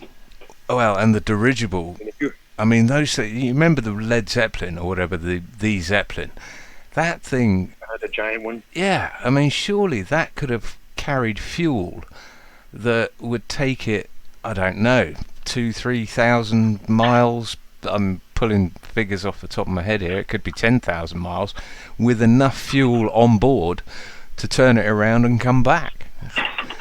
Again, using the gyroscope. All you got to do is turn it around and come back. Well, at that point, you could use a magnetic compass if it went out that far. yeah. And definitely use solar, and as much solar as possible until you have to use fuel. Yeah. Again, I think the solar would quickly run out until we possibly came into another sun's system. Who knows? One of the sun dogs down there. Well, another sun, possibly. Who knows? In another pond. Yeah. Who knows? But yeah, I like that that concept of the pond. We're like in our own pond, and what if there's more continents in another pond that they go to? Kobe Bryant, Michael Jackson, Bruce Lee, they're all over in that extra pond over there. well, I mean, there could be a continent in the middle of the Pacific, or sorry, should I say the Southern Ocean, that we've never even been able. Well, because of GPS, we never even know exists. But that's where that woman who flew off the map is living, and David Bowie, and like you say, Michael Jackson, all the others. Flight 370. Oh, 370, yeah, that would be on the runway down there, yeah. I mean, it might not even need to be another pond, but yeah, I see, I like what you're saying. But again, also, let's say you had one of those Led Zeppelins. Do you remember the early ones with where people were powering them on push bikes, with chain and sprockets? Oh, yeah. So and they did the fan in the back, pretty much connected to the bike. Yeah. So if you had like 300 people on board this huge Zeppelin, all spending 4 hours a day on, off, 4 hours a day pedaling this dirigible, right? I'm literally speaking this into existence now. This is going to happen, right? Then you wouldn't need any fuel anyway. And then you could get Zach on board to make hydrogen to keep it afloat, and it's going to happen. That's a great idea, actually. Manpower. And we need some sort of cloaking device, so it's radar quiet, so they don't know we're coming. I don't know how that would work, but I'm sure there's some spray paint you can pick up at Lowe's that means we don't turn up on radar. But you can literally, I mean, when this thing went from the UK to America, it was only a couple of 100 feet off the ocean. Radar needs to be at a certain height, so you could literally just bob along at 150 foot off the ocean. They wouldn't even know you're coming. Anyway, sounds like a plan. And it's supposedly on the map. It's only 3,000 feet across, right? 3,000. If it don't. Sorry, what is? Antarctica is supposed to be. I mean, on the map, I went on Google Earth and I did some mapping of my own. Not mapping, but like just quick measurements, and it looked like it's equivalent to about 3,500 feet. I mean, 3,500 miles. Right. 100 miles across. Yeah, because it's about 12,000 miles in circumference, as far as I know. Although apparently that takes you, what is it, 3-4 years if you're in Cook's boat, or an extra $50,000 if you're that single-handed woman crossing the Antarctic who didn't. Yeah, I mean, I've always had the idea of, like, they've got the rule that you can't go beyond the 60th latitude south.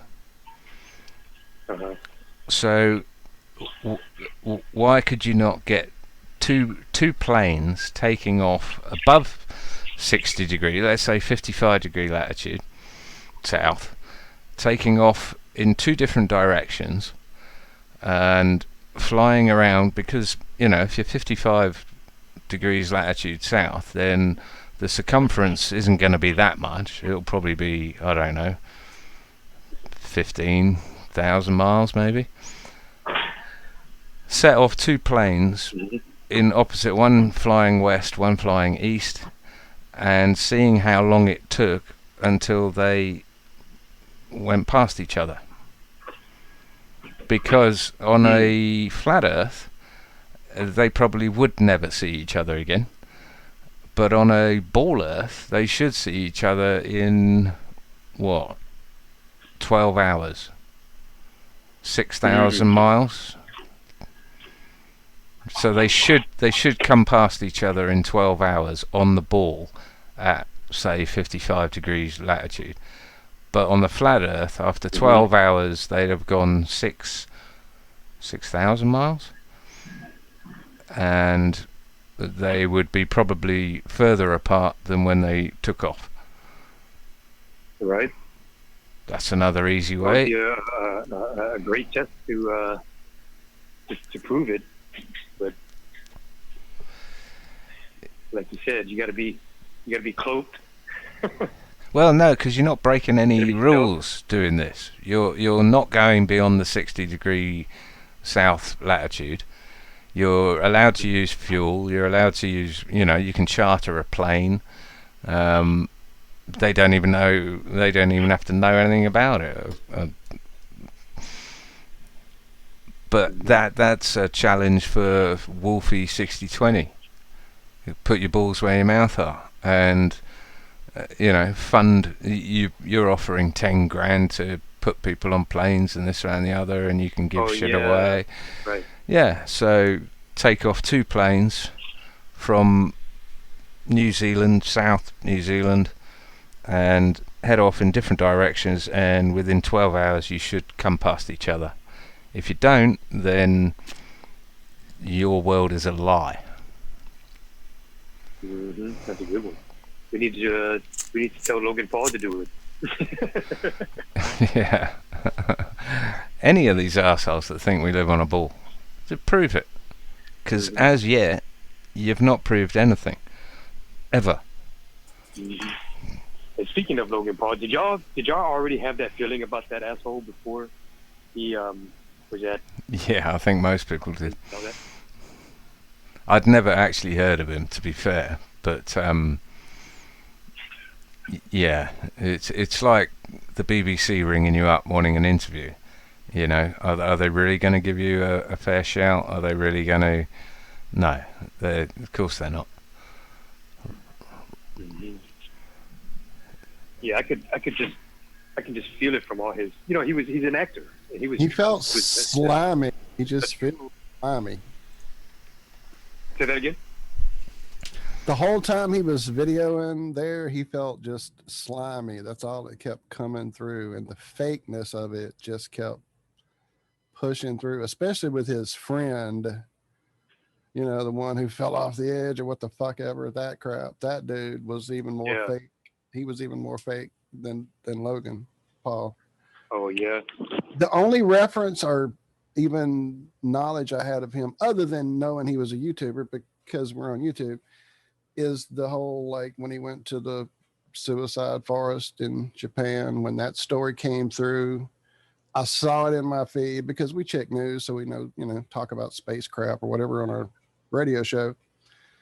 we didn't even talk about it because we didn't want to give the dude any press because he's a fucking idiot. And that was I think the year before that happened. I don't know. Yeah, I didn't know much about that idiot, but because he was starting, his name was popping up with the flat Earth stuff before that he put that film out. I saw that he, I looked on his channel and see what he does, and he's just like another jackass kind of guy, And Yeah. That's all it took was 5 minutes of his channel is all it takes to know what he's about. Dude, my goldfish brain has forgotten your name already, and do you want to put it out again? Danny. Sorry? Danny from Portland. Yeah, Danny Quatch. But my channel is called, I don't really have a channel. I have no channel just because I need one to comment and stuff. But that's all right. Put it out. Professor Figure. Gotcha. How did you hear about Ironworks or IRM or whatever? I guess maybe through listening to Truth, other Truth channels and stuff, and your channel, his channel popped up, and I kind of dabble in and out of different videos, and he puts out some good stuff, man. What is your name again from Iron Realm? Josh Corey. That's Josh. me. Josh. I was gonna say Josh. No. Too, but You're so stupid. The guy you were speaking with the English accent goes by the moniker of John Savage. The guy who you got the call and answered the call, his name is Josh Corey. John's trying to push off some of the glory of it all. He's talking about YouTube video. I don't make YouTube videos. So the guy from Iron Realm Media is Josh, right? Yeah, typically. Josh is definitely here. The guy who was at the conference just minutes ago, that's Zach. He does his own channel stuff as well. Okay. We're a diverse group, what's your man. name? I'm Walt. I'm Flat Earth Head. I have a channel I used to do stuff on, and then I started hanging out with these nuts, and all that went to the dust. But every now and again, I'll stick something over there, musical, or if there's a storm coming through, I'll throw something over there. But yeah, definitely, man. I appreciate you hanging out with us. I am from the South, as you probably hear. I just saw you're from Texas, reading here on your website. And that you're now in Portland is interesting. I spent a lot of time in Portland. My family from down here all live up there now in the Tualatin area. So I know Lake Oswego very well. Oh, that's cool. We're right next door to Tualatin. Yeah, that's what I say. I know exactly where you're at, my friend. I will definitely come hang out at your cafe the next time I'm there in town. Don't you worry. I've got it all bookmarked. I've wrote down your name and all the info over here. I'm going to check you out for sure. Oh, cool. Appreciate it, brother. And yeah, I grew up down in Houston and Austin area, so I'm from the South myself. Yeah, we need in the UK we've got what's it called, the yellow pages, or a list of businesses, a business directory, should we say? But we need a flat Earth, mask-friendly or something, right? business directory where you can just look up a plumber or an electrician. Flat friendly finder hashtag copyright app. What is it? October 23rd, 2020. Iron Realm Media. I'm just making sure nobody steals it. Yeah, we need the app. So man, do it, brother. Do it. Get David Weiss on that, and then you can go and register. And the unicorn gets all the money. No. He'll donate it straight back to you, mate, and your power bill, your electricity, right, and the electricity car batteries. It'll buy you a generator. Generator, I'm backed up. There you go. But yeah, so you submit your business and you get listed in the thing with GPS coordinates or even gyroscope coordinates. And so yeah, you rock up in Oregon or whatever, and you're like, I really want a donut. I don't want to go to Dunkin' Donuts. Yeah, I think that's a great idea. I want my tires changed. I don't want to give it to a fucking baller. Let's build the Flat Earth business directory. There you go. Speak that into existence. Oh man, it's gonna manifest, brother. I think it's gonna happen. It will, man. It will. It's been said now. Yeah. And there'll be advertising revenue and everything. Don't worry, David. We'll make sure the shekels keep flowing. No, David White. Oh. Because of course he's the only one that does anything in Flat Earth. Yeah, I wish I could be at the Flattoberfest right now. That would be really cool. Oh, looks like so much fun. Mm-hmm. We were there a minute ago. Did you see it? Yeah, I mean, I just got to see David Weiss and stuff at the park and stuff. That's right. So we're there in spirit. Truly. We have a representative. Well, we have two representatives there, and No, one apparently. We were there. Yeah, Oh, Cammy. Oh, she's not there. I missed it. Yeah, no, she stayed at home. She didn't get her stuff ready for tomorrow, and She's she was still finding folding boxes. busters and Jeranism T-shirts, and She's breathing into a brown paper bag at the end of her bed at the moment. Right. Cammy's brilliant though, man. She's definitely a brilliant mind. You know it. Her and Zach are both on another level, dude. That's why we are so blessed that they graced us hanging out with us bunch of nut jobs over here at the Iron Realm, because they bring it to a different level with what their brains go to. I love the way it's constantly a brain melter, truly. I mean, and to have them over there doing the thing they're going to do, I don't understand why they're so nervous. They come across so real and genuine, and everybody loves them so much. I hope you're listening, Zach and Cammy. Definitely, you guys rock it, man. Stop being so damn nervous. That's why they're nervous, because they're real. Settle your nerves and get up there and do your thing. Go in the back, puke, get it over with, hit the stage. That's how you do it, man. That's what you do when you're rocking. Yeah, slap Bob real quick and get it out of you, and then get up there. Nah, hats off to all these guys. I just have so much respect for the people that have put the time and effort in over the last six years to keep this train rolling, because it ain't going anywhere. It's getting bigger and bigger and bigger, and yeah. I just you know what's real, and you know it's going somewhere. Whenever they're trying to derail, they're throwing all this shit out there to derail everybody. You know, yeah. You know, the more they put out there to say how stupid flat Earth is and all that stuff, the more they do that, the more you know that they you're making ground. You're over the target. That's why you're getting flack. Mm-hmm. Yeah, and nothing has received more flack than the subject of flat Earth. I don't think. Can anyone think of anything else that's received so much censorship? I mean, there are little pockets. Man, I was at a barbecue, and I brought up Sandy Hook, and there you go. They were just they laughed about it or whatever, and then I brought up the moon landing, and then they kind of laughed about it. And then when I brought up the flat Earth, they were like, "You're an idiot, you're a moron. You got to be a complete moron to believe something like that." And then I was like, "Hey, chill out, man. We were friends 5 minutes ago, but now you're calling me a moron." And ironically, the flat Earth has the most. Only subject. It's something you can prove. I mean, you can't go back now and prove a school shooting, or other than from third-party videos and that sort of thing, 9/11, all this sort of thing, JFK being shot. Right. None of that. But you can literally step out your front door and go and prove whether it's flat, round, stationary, still, whatever. It's hilarious that their programming and cognitive dissonance just kicks in, and it's truly a study for anthropology, for psychology, for all these things that you just read about in a book. You can now see it in mask wearers as well. The abject fear that they've been feeling, and the only ones that feel it are the ones that watch TV or believe this shit. Yep. It's hilarious. Yep.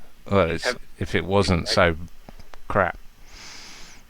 Mm-hmm. Sorry, Speaking Danny. of those other things, have y'all seen, like on your, I guess on your, news feeds and stuff, have y'all been seeing a lot of stuff about like Tyrannosaurus Rex, baby head found or some shit? Yeah, man, I But they- saw that. I dropped the stories, and then we had, I think somebody called in that day or something, got us sidetracked. I was going to talk about that on TFR. In fact, I put a string of stories after it showing how the dinosaurs were never found until after the theory of evolution and all the stuff that kind of goes into the disproving it, but we never addressed it. So yeah, talk about it a bit. It's crazy.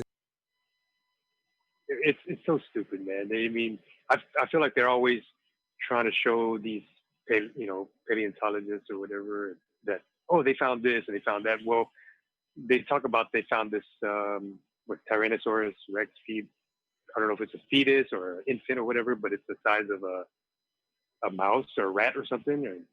And then it's hairy, right? They say that it's hairy. It's just to touch people's hearts, for people to fall in love with the little T-Rex. And then it grows up to be like freaking, 2 buses or some shit, It's just ridiculous, and it's just, I think that they're doing their best to put more out there about the dinosaurs, more out there about these meteors. And then I think last week there was a new discovery of some sea creature that looked kind of like a blue whale, half dinosaur or some shit.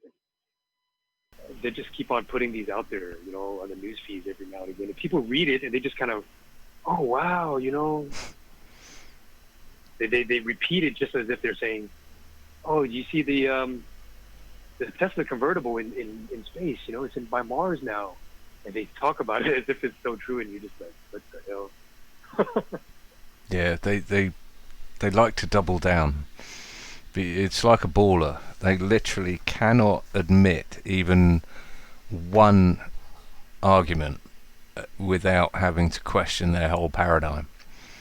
So they have to double down, and they have to tell you how they're landing on asteroids, and they're going to bring a gram of stuff back and tell us how the universe works. Did you notice that they didn't use the word vacuum? They used the word Hoover. No. On that article, they kept saying, "Oh, it's going to hoover up a gram. It's going to hoover up, do a puff of air and then hoover up, some dust or something." But they wouldn't use Obviously, this guy had a little problem in the '80s with, hoovering and grams, and anyway. Well, aren't they meant? It's like they're not going to use the word vacuum because they know that. Because they're in a vacuum already. Yeah. How are you going to vacuum puff up air in a vacuum? Oh, it's ridiculous. It was cracking me up. I mean, I haven't even looked into this. I don't know how far away it is. I don't know how the hell it's meant to be getting back. But all I do know is that everything they've showed us to date can be dismissed with childish.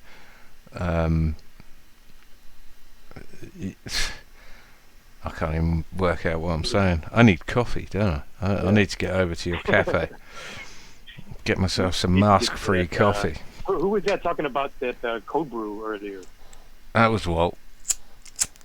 That was me. I'm an addict. I'm Walt. Hi, I'm Walt. I have a problem. I love the way it smells. Love the way it tastes. Oh man, I'm around it all day, every day. And I heard you talking about that cold brew, and I was like, you got it down right, man. Because I make cold brew I make like 5 pounds of cold brew at a time over here. Right. It's a hot item. Have you tried the hot bloom in it before you go cold to get all the flavors out of the bean? Just wondering. Oh, I haven't. I heard you talking about that. And I was in the middle of running around, but it's interesting. I mean, I'll try it for yourself at home before you break out 5 pounds worth, maybe. But yeah, definitely. I'll try like a half pound or something with that. Yeah, but definitely, it gives it the robust. Put it in the refrigerator. Right. It gives it that back of the throat thing that you're looking for that you don't quite get with the cold brew. It's really tasty that way. It gives it all the. Like I said, hi, I'm Walt. I have problems. There ain't nothing wrong with them Good old coffee, man. It's natural, man. It's a natural high. And there I see Martin Leakey and just join chat. Martin Leakey? Yeah. You can jump on if you want, man. Definite friend of the realm, for sure. He's pretty Man, much. I love that guy, man. He's awesome, man. I love Martin. Can we get more than one person on, Josh? Can we get more hamsters running in the wheel? And I mean, Martin's a honorary IRMer by all accounts. Yeah, I mean, if I need to jump off so y'all can chop it up. No, you're No, good. no, You're no. good. No, hang out. Yeah, you're good. No, we have a way. We have some way of doing it. No, we had a good chat with Martin. And he was talking about those statues earlier. You know? Yeah, well, that's why I was thinking maybe. Tell us what you understood from it.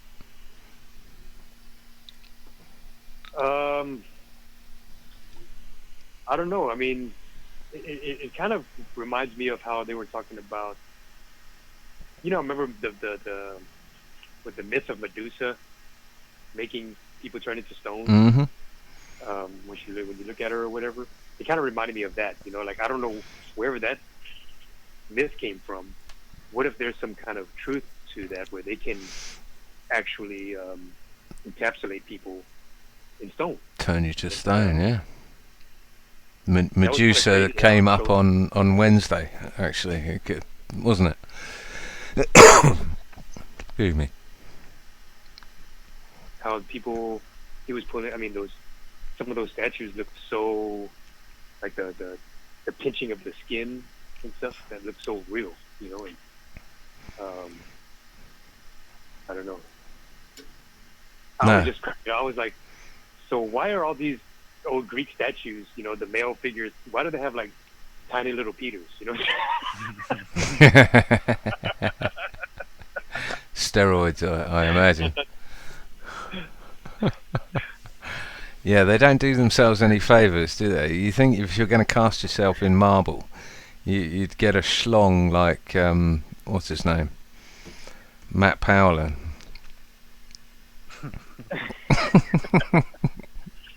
or John Wayne Bobbitt. Instead of this tiny little. But I always thought that was funny. That came up in my brain. I was thinking, you know, if it was some kind of way for them to, you know, put stone around people or whatever, like real life bodies, those guys had little Peters. But if you were actual sculptor, right, and making these figures, wouldn't you endow these guys, you know what I'm saying, a little bit more manhood, you know what I'm saying, instead of having these tiny little. Well, maybe that's a giveaway to the process of how they turn them to stone. They freeze them first, maybe, so their peckers turn down to cherubs. Oh, yeah, shrinkage. Yeah, and then they cast them in stone, especially to make them appear as inadequate as they certainly look. Oh dear, we're spitballing tonight, eh? Cryo chambers back then, huh? Yeah, right. Cryo chamber, probably the last organ on your body that you'd want to freeze.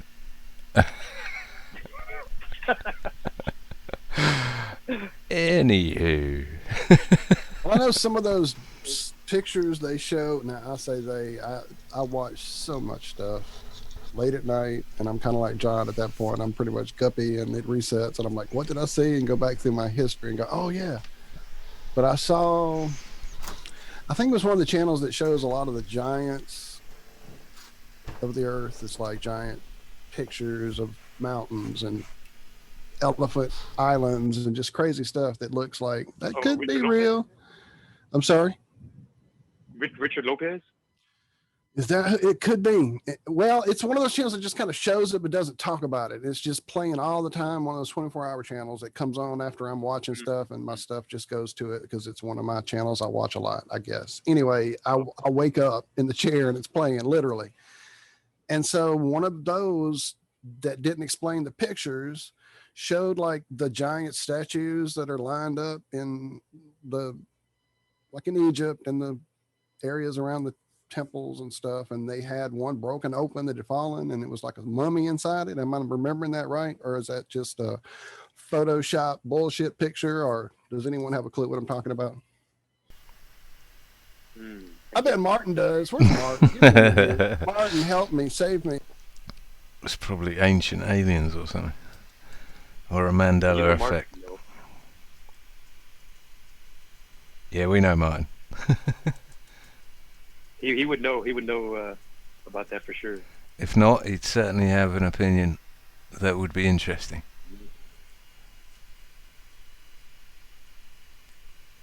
I'm nodding along like you can hear me. Yes, I am. I'm actually sending Martin a note that he can get in if he'd like to, and how it can be done easily without me actually having to do it, if it's doable. I'm just wondering how long We'll we've see been what going here. Blimey, we've gone over 2 hours. Well, see, to me, it feels like the show just started because I just got lights again. I told you you'd get lights, didn't I? Yup. Yep. What time is it for you over there in the UK? It's what is it? It's 1:12 in the morning. Oh shit! Takes me time to work it out because all my computers set to UTC, which is off by an hour until the end of Sunday, and then it's going to be back on an hour. Yeah, so it's 1:15. Oh wow! It's the witching hour. It's my hour. Yeah, you can see Mars out there right now. Did anyone see the triangle in the sky last night? Nope. What was that? There was a triangle, the moon, Mars, and I still didn't look up which one it was. But I can send the picture and show it to you. Hang on. But yeah, they were a triangle in the sky, and they stayed consistently a triangle, in case you ballers want to figure that one out in your little spinny models. But parallax. But my relativity. Mars is 33 million miles away, isn't it? And the moon isn't, apparently. And what was the other one? Venus? I think it might have been Venus because it was super bright.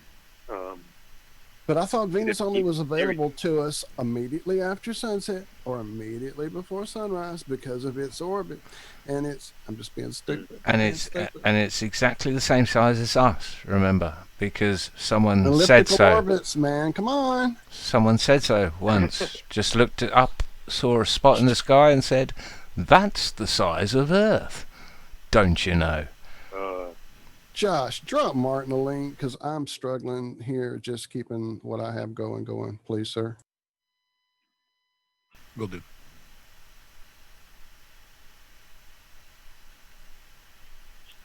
Yeah, the lack of parallax is probably one of the biggest evidences smacked me in the head. When you take a time lapse of the night sky and realise that there is no parallax, it's a bit of a showstopper, a bit of a giveaway to tell you that what you're seeing, almost all the things that you're seeing, are roughly the same distance away. Exactly. I mean, it's like a perfect LP, like record that just goes around in a perfect circle. Year after year, century after century, with that pesky northern star in the same place, although they'll tell us otherwise. And I do believe we've been joined. I'm pretty sure that was me playing with pictures. Sorry. Nope, Martin's here. Tell them you're right, dudes. What's happening? You did it. Awesome. Yeah, it wasn't there. Oi. What's up, buddy? What's happening? Good to hear you. Can we introduce Danny from Good to hear you too. Oregon? Cool. Portland, Oregon's fantastic, isn't it? Massive Italian Yeah. city. Love that place. We get from the protesters and then all the freaking fires and smoke. Other than that, this is a great town. Sounds a lovely place. All them trees. Sounds lush. Yeah. And Danny's got the coolest cafe in Oregon. No mask required. He'll be our first. Happy Sparrow. He'll be our first entry in the Flat Earth business directory. Coming to a phone near you soon when Dave Weiss hears this.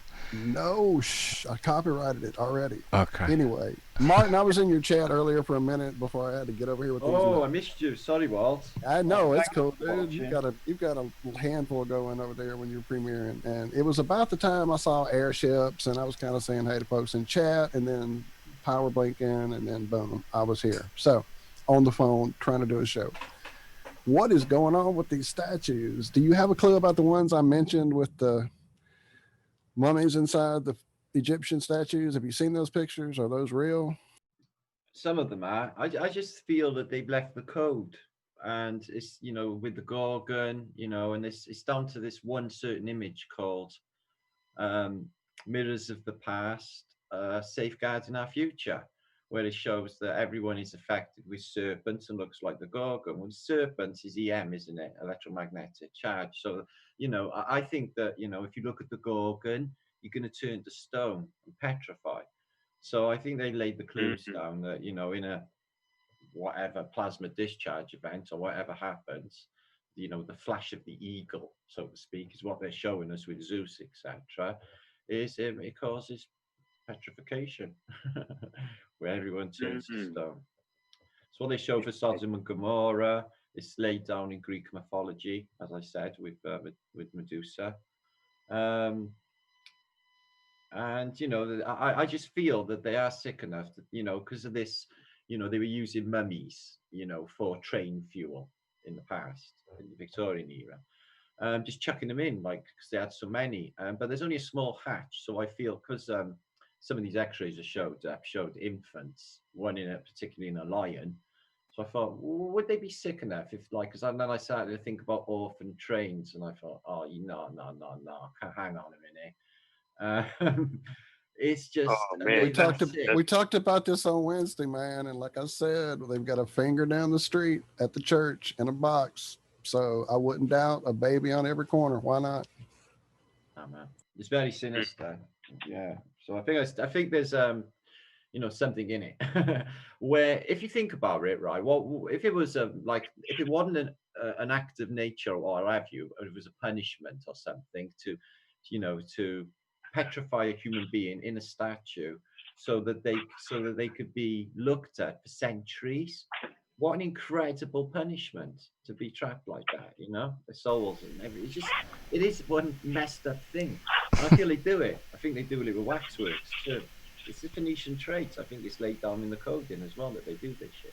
Martin, you mentioned that on Wednesday too, and I didn't mention in like, I guess the late 70s, 78, 79, I was living in Miami, and there are, for some reason, or there used to be an exceptional number of wax museums there.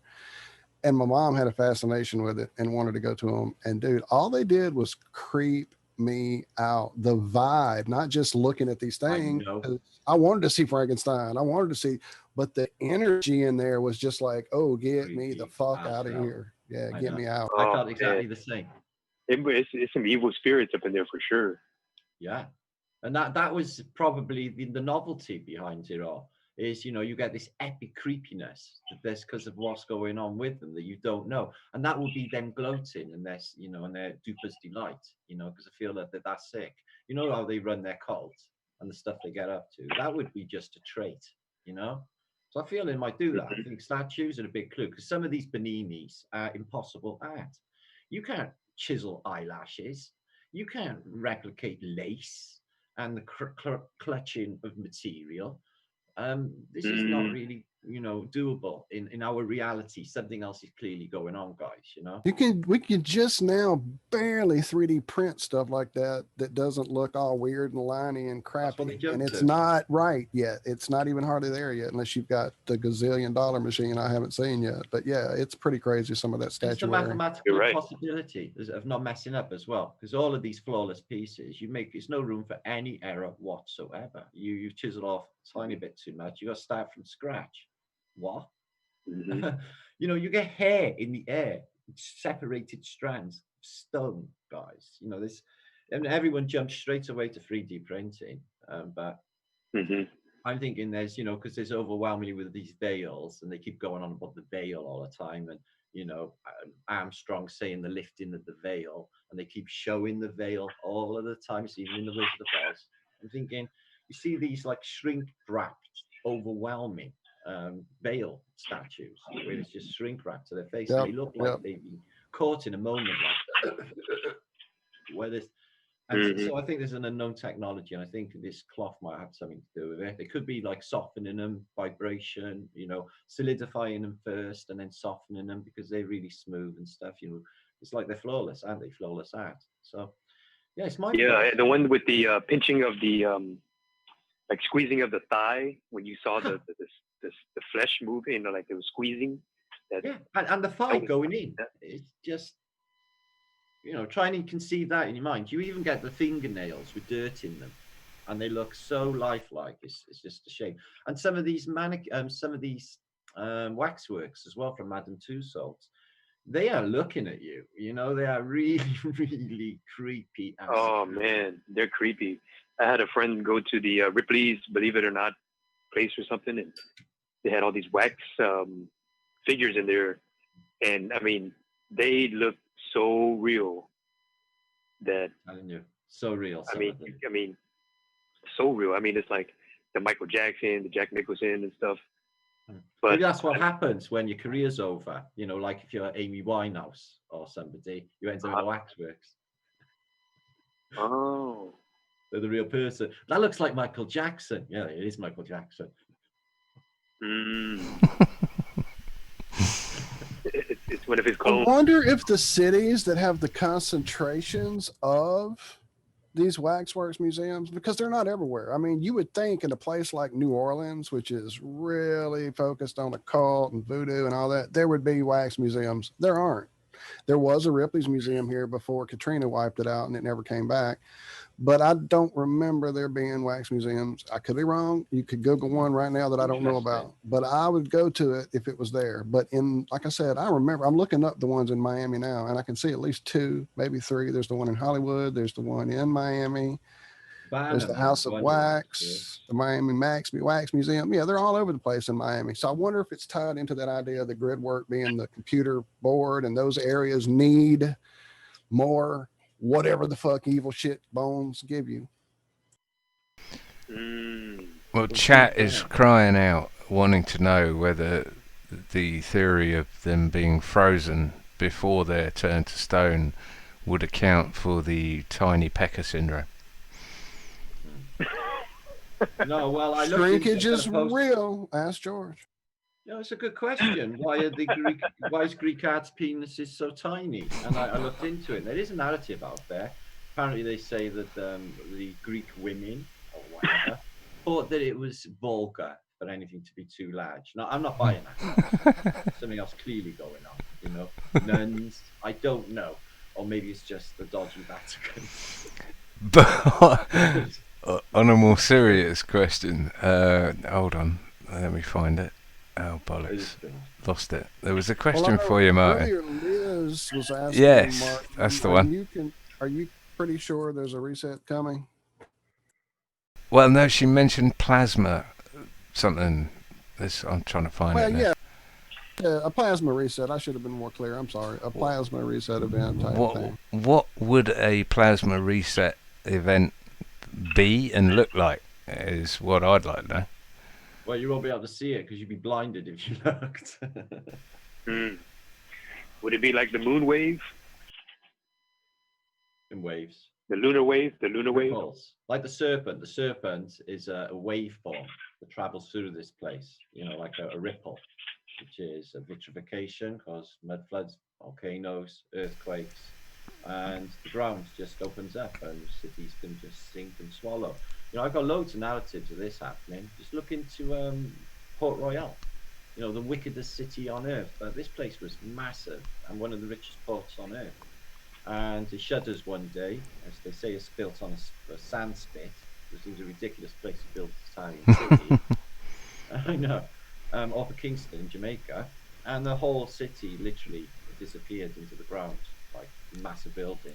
Liquefaction Some sort of thing. still sticking out of the mud there in the modern day. Yeah, so cities can just like be eaten up by vibrational quality. Well, that's what you get in an earthquake. So it could be like that. I'm not sure about earthquakes either. Suspicious of earthquakes. Yeah, I am too. You know, they say that, like, you know, there's the sounds of the trumpet in prophecy, if you like, or one deafening tone, like a bell. It ain't no big thing to wait for the bell to ring. It ain't no big thing, the tone of the bell. So a shocking sound, because you see in a lot of these depictions are chemical, apart from this light that people are holding in their ears. Yeah, I was just about to say that. Yeah. Uh-oh, did we lose Danny? We may have lost Danny. He may have had to get kolache out of the oven. I don't know. Thank you, Danny, for calling. If you have a minute, get back in. Stay in touch, my friend. Thank you so much, for sure. What was this cafe called? The Happy Sparrow, Cool. Lake Oswego, Oregon. Damn, I really am a goldfish. I put that out there thinking no one would remember. Well done. I didn't want to forget, because truly, I'll be there at some point. I don't know if it'll be this year, but I'll be back, and I'll definitely go visit Danny, without a doubt. Sorry, I didn't mean to interrupt you, Mark, at all, because, dude, I'm fine. I don't know if I sent the videos. Maybe I sent them in a chat we're all in. I don't remember, but I saw some videos that kind of had come around with just some different craziness with the fires happening and how the ground was doing this weird bubbly thing, but it wasn't. It was more like dust was popping up, and it was like nothing the firemen had ever seen. They were videoing it because it was freaking them out. I don't know if I sent it to you. I'll have to see if I can find it. Let's have a look at that. That was a really bad fondle slab video, close up. Couldn't know. It was hard to context. see. It's the only one that was there that I had reference to it. But Liz was asking, is there a comet due?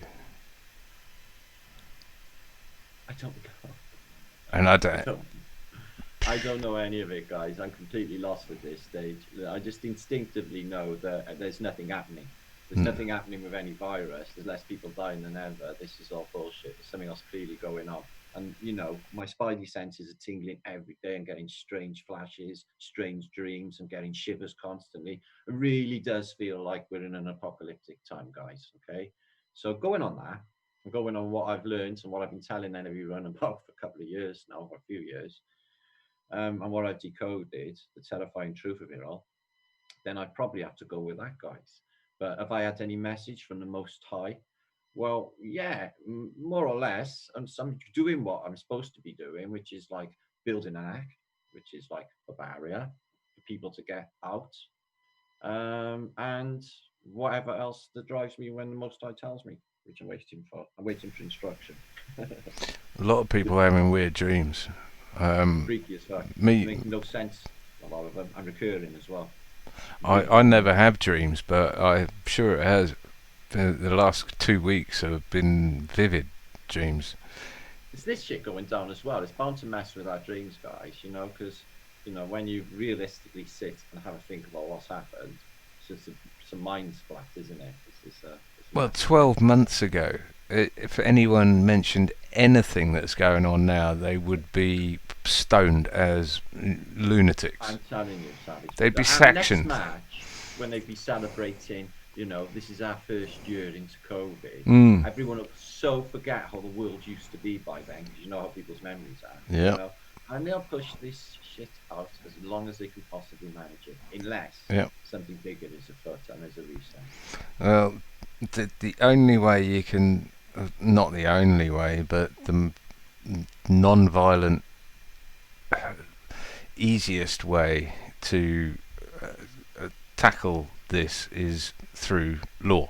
And I say this as a student of law, and I've been saying it from day one, basically. And it's starting to happen. That is actually starting to happen, because it's all well and good having, you know, sort of baller debates and stuff. If you drag them in front of a court where the laws of evidence rule, then there is no, you know, black and white. I don't really know how to say it, but a proper de facto court de jure. No, I'm talking bollocks now. Ignore me. Get me words mixed up. But the law was put there for a reason. The law has evolved for a reason. We Is it have. the people's law or is it their law? No, I'm talking natural law. I'm talking natural law.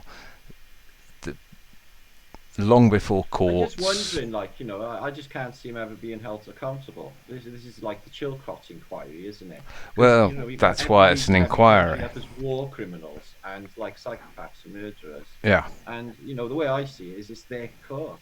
You know. Well, they own that's the problem, is that we've lost sight of what the real law is, and we've morphed into like you say, their corporate system, which is not law. It's legal stuff, but there is a system called the natural law, common law, that is put in place to deal with this sort of thing. We need to go back to that, and you can't lie in a court of law, or you can, but you'll soon be found out. It's based on evidence and facts, and this is where it will get resolved unless we forget how real law works. This is why they're called statutes and acts, because they can't be called laws, because there is no man-made law. It is just law, natural law, the law of justice, and this is what's being served via Michael Bernicia, via the We Are the People. It is based on affidavits, evidence, claims and rebuttals. Yeah, we are so entering interesting times. Yeah, they'll fucking kill them when black's out. Sorry. Kill who? Kill what? You don't know what's going to happen to you. You know, this is a crazy dictatorship, guys. There's no escaping it. You know, what's going on is just psychopathic. And what they got in mind for us is even worse. Yeah. You know? Yeah. But So they I do. don't think nothing past them at this stage. Where are the armies? What are they doing? There's no wars anymore. There's no terrorist attacks anymore. There's no Nothing's flu. happening in the world anymore. Where are they all? There's no pneumonia or flu anymore. Apparently not. Apparently there was only 390 deaths. Yay. Last year of flu. Yay, masks. Nobody dies of flu anyway. It's flu related, isn't it? So it's like, you know, pneumonia, renal failure, whatever. It's just bullshit. So Yeah. when people die of the flu. You Yeah. catch a cold going in a river. Yeah, you go in a river, you get cold, freezing, shiver. It's happened to me. I got pneumonia coming out of a river, freezing cold. Yep. So it just proves that this shit's just not real. Just that fact alone, that you've got no contact with anybody and you caught a chill and a cold and whatever, in my case pneumonia, right through me from being freezing cold in water. Something in you activated. It's clear. It's rubbish, isn't it? And generally what we call like pneumonia or whatever as a bad thing, it's the body's self-defense to save your life. Defense mechanism. Just like exosomes. It's a self-defense mechanism to tell you that your body is over-toxified and you need to sort shit out. Yeah. Exactly what's going on, I think, John. I really do. Yeah, no, I'm totally with you. And it sounds naive on my part if about law being the solution, but we are seeing it now. They will be stopped in their tracks through the courts, through our courts. Anything's worth a shot, John, at this stage. So good luck to them, you know, if they can get through in any way, obviously. Yeah. Anything's worth a shot at this stage. Well, that's it. It needs to be tackled on numerous fronts. I mean, for those people who think it's worthwhile emailing their MP, I mean, quite frankly, I think it's pointless. For those things, you know, it's like the protesters or the tweeters or the video makers. Everything helps. If you're doing something in the positive, then don't listen to anyone telling you that it's pointless. It's something in the positive, whether it's handing out leaflets, whether it's starting a physical newspaper, fantastic, whether it's bringing a legal case in their law system like Simon Dolan is with the judicial review. To me, that's an absolute waste of time, but it's doing something. Michael Benicia is privately prosecuting every single MP for genocide, fraud, and something else. And yeah, well, 8 MPs have resigned since. Crimes against humanity. Crimes against humanity. I don't think it was, because I don't think that is a common law tort. It's just existing. It was. Don't exist. What was it? Genocide, fraud, and no shit. I can't remember. Well, no biggies then. No, exactly. Oh, treason, of course. The only hangable offence in the country left. Treason. So,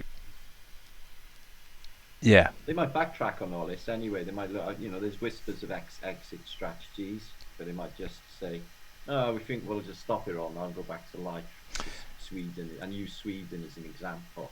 Look, they didn't do nothing and everything's hunky-dory then. Maybe we should have done that. Try that now. If that is the case, if they do backtrack, you can guarantee, if you scratch the surface, you'll find out it's because they got dealt lawful papers saying they were personally going to be held responsible if they didn't back down.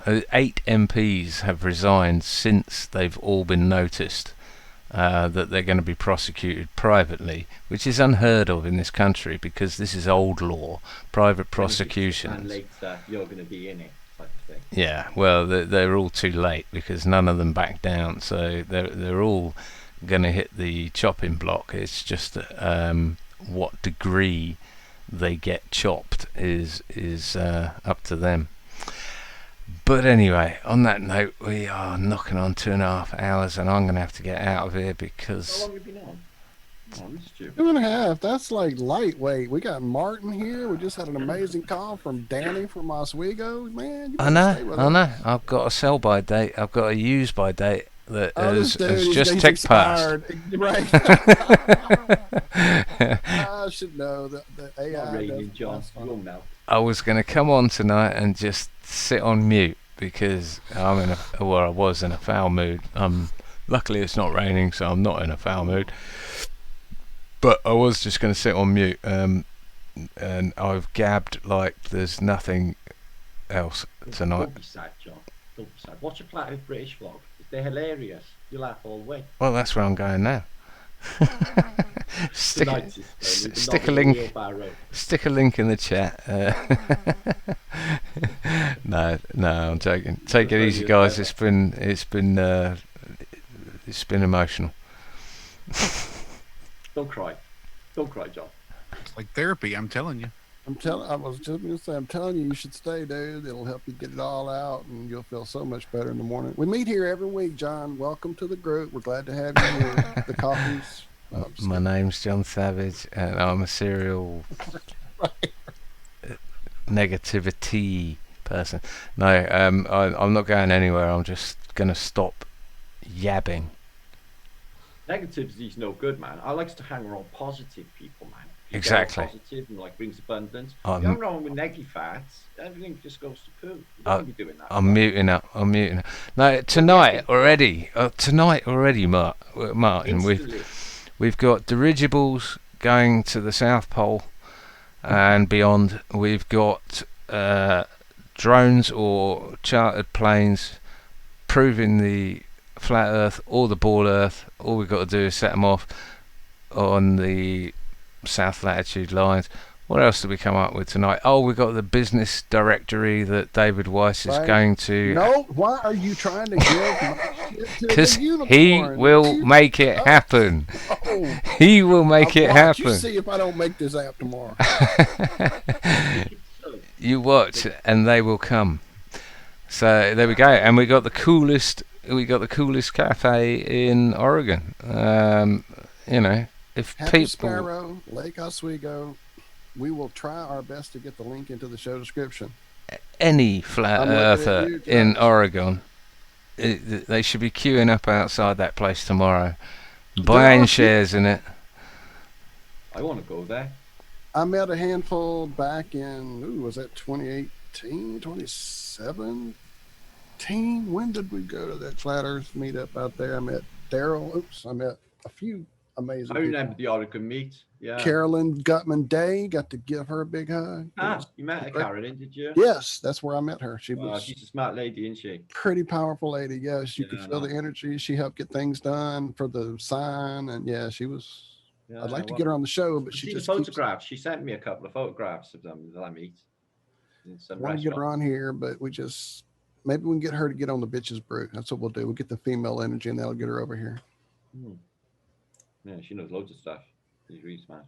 Yeah, she's amazing. Like I said, it's been a minute. I know she's really busy, and things over there got kind of crazy with the freaking fires. My family there had some struggles for damn sure with it. And glad to hear Danny and his business has survived it and is pumping it out there, man. Keep doing it, brother, for sure.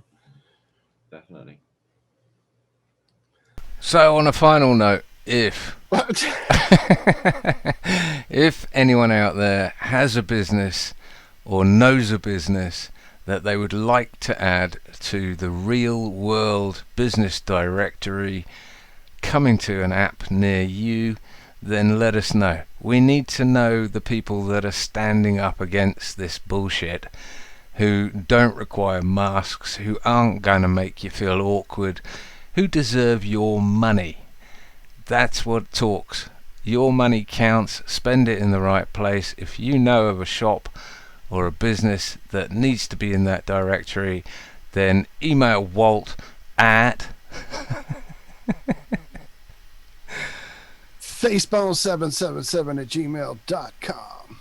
Or you can always find me at ironmanmedia@gmail.com, as many folks who have emailed us this last week can attest. Sorry, we're so horrible with emails, guys. It is not something I've tried to fix it for 5 years, truly. So, Flattoberfest tomorrow, guys. Flattoberfest. yes. Hopefully, we'll get a little karaoke in tonight after the. Maybe somebody will crank up Live Stavely or something. We can take right. Yeah. Flat Earth Fokker is always streaming. I was watching his stream. Oh yeah, I forgot about him. He's always on, so I'm sure he's keeping. I don't want to say that dude stays in batteries because he's always streaming. He must have 20 of these little battery packs walking around. He's a guy to watch, isn't he? He's well on the money. Oh yeah, keep an eye out for that.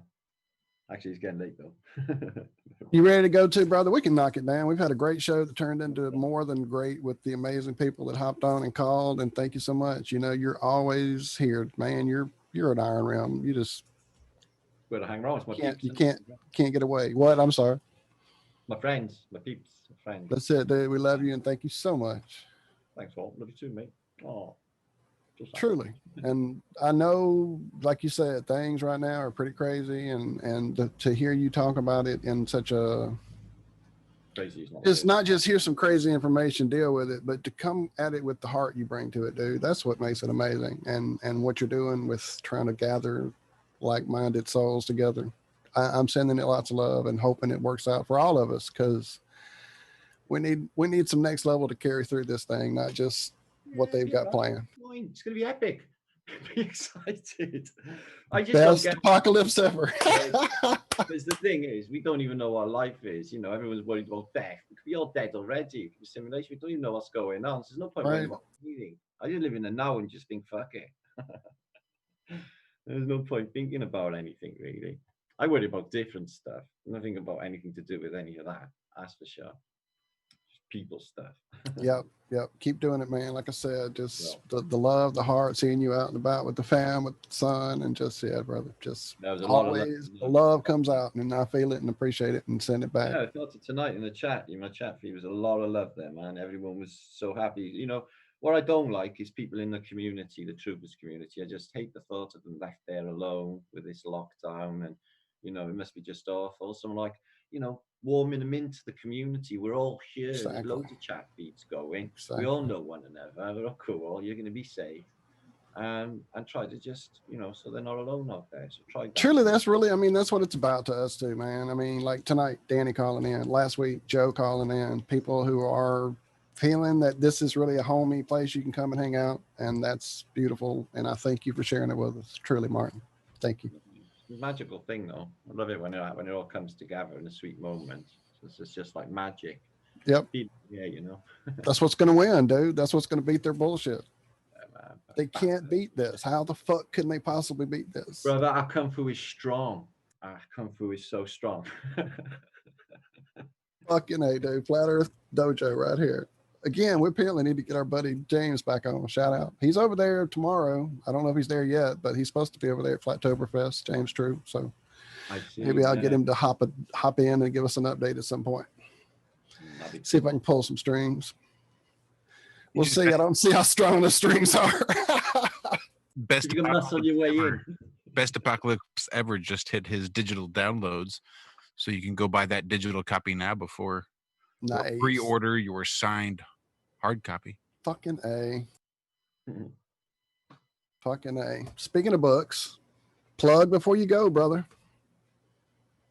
Oh, I got him right in the middle of lighting the boot. I'm sorry, my bad.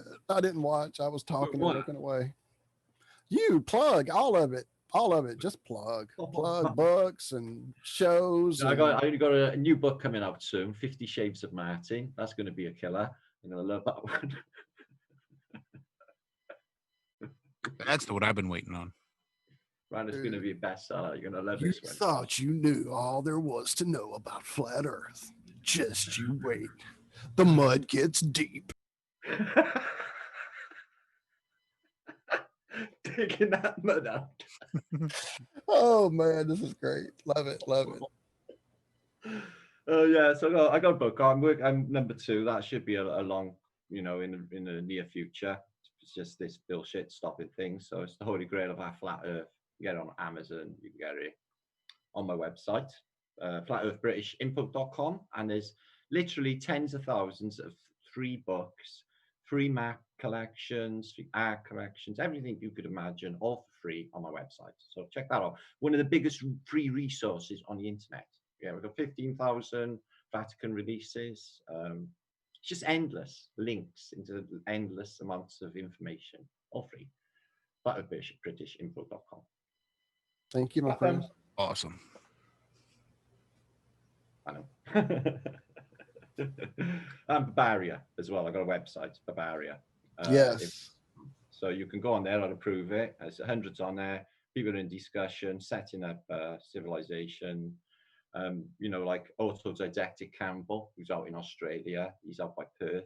He's just grabbed 160 acres. He's setting up a Bavaria Perth.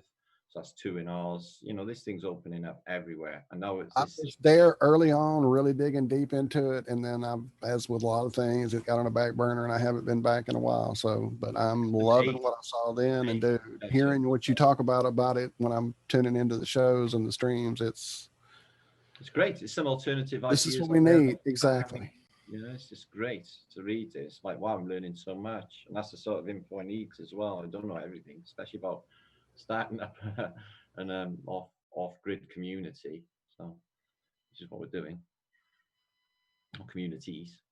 Safety in numbers, that's why we need loads of them. The idea was to have one or more in each country, all helping one another out, all communicating one another, because safety in numbers. So that was the idea.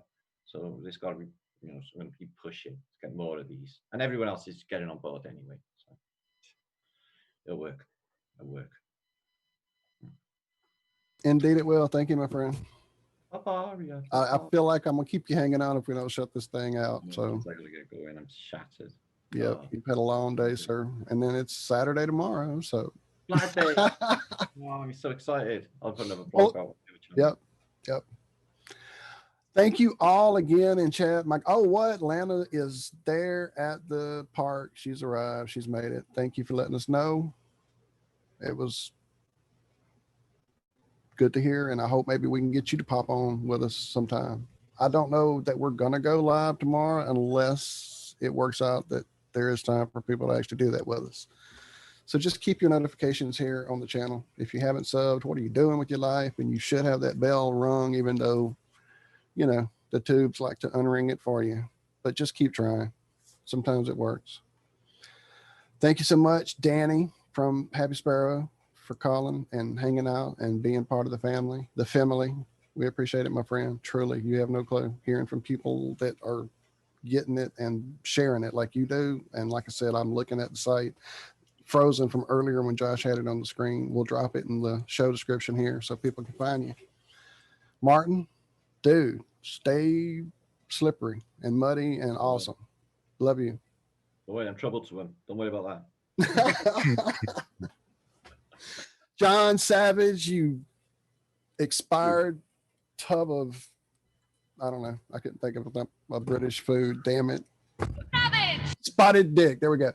All right. So love you. Feel better, Adam. Miss you, Zach and Cammy. Hugging y'all tight. Love you, everybody in chat. I'm not going to start listing it because it'll take a minute and I'll miss somebody and I don't want anybody to be mad at me. I love y'all. Thank you, Josh. Thank you, Walter. Pleasure as always. Always. Truly. I hear my dog upstairs. Fuzzy feeling. Oh. Good deal, brother. I'm glad we could share that with you because you bring it a lot. All right, everybody. I'll shut up now because it's apparently something I need to say. So I'll shush and just let you guys know. Thank you. I love y'all. That comes. Yeah. Okay, guys. Peace and love. Try Savage. Try Josh. Try. Thanks so much, Martin. We really appreciate it. Okay, Josh. Catch up soon, brother. All right, we'll be here. Cheers, man. Cheers, guys. That's not gone. You happy? Calling CQ. All right then. Not the episode we were planning. We really missed Billy Zig. Hopefully, Billy Zig, we can reconnect and have him back on soon. Truly, my bad. I didn't mean to exclude the fact that was our original intention. So definitely sorry it didn't work out, guys. We'll make it work in a future episode. And next week, we have plans there too. We certainly do. And I'll not forget them this time. So with that, I think we're just going to get the hell out of here. So thanks, everybody. It's been an absolute pleasure. I am exhausted. We'll need to get to bed because I got prisons to tour tomorrow. Yay. All right. Love you guys. Be good. Be well. Bye-bye.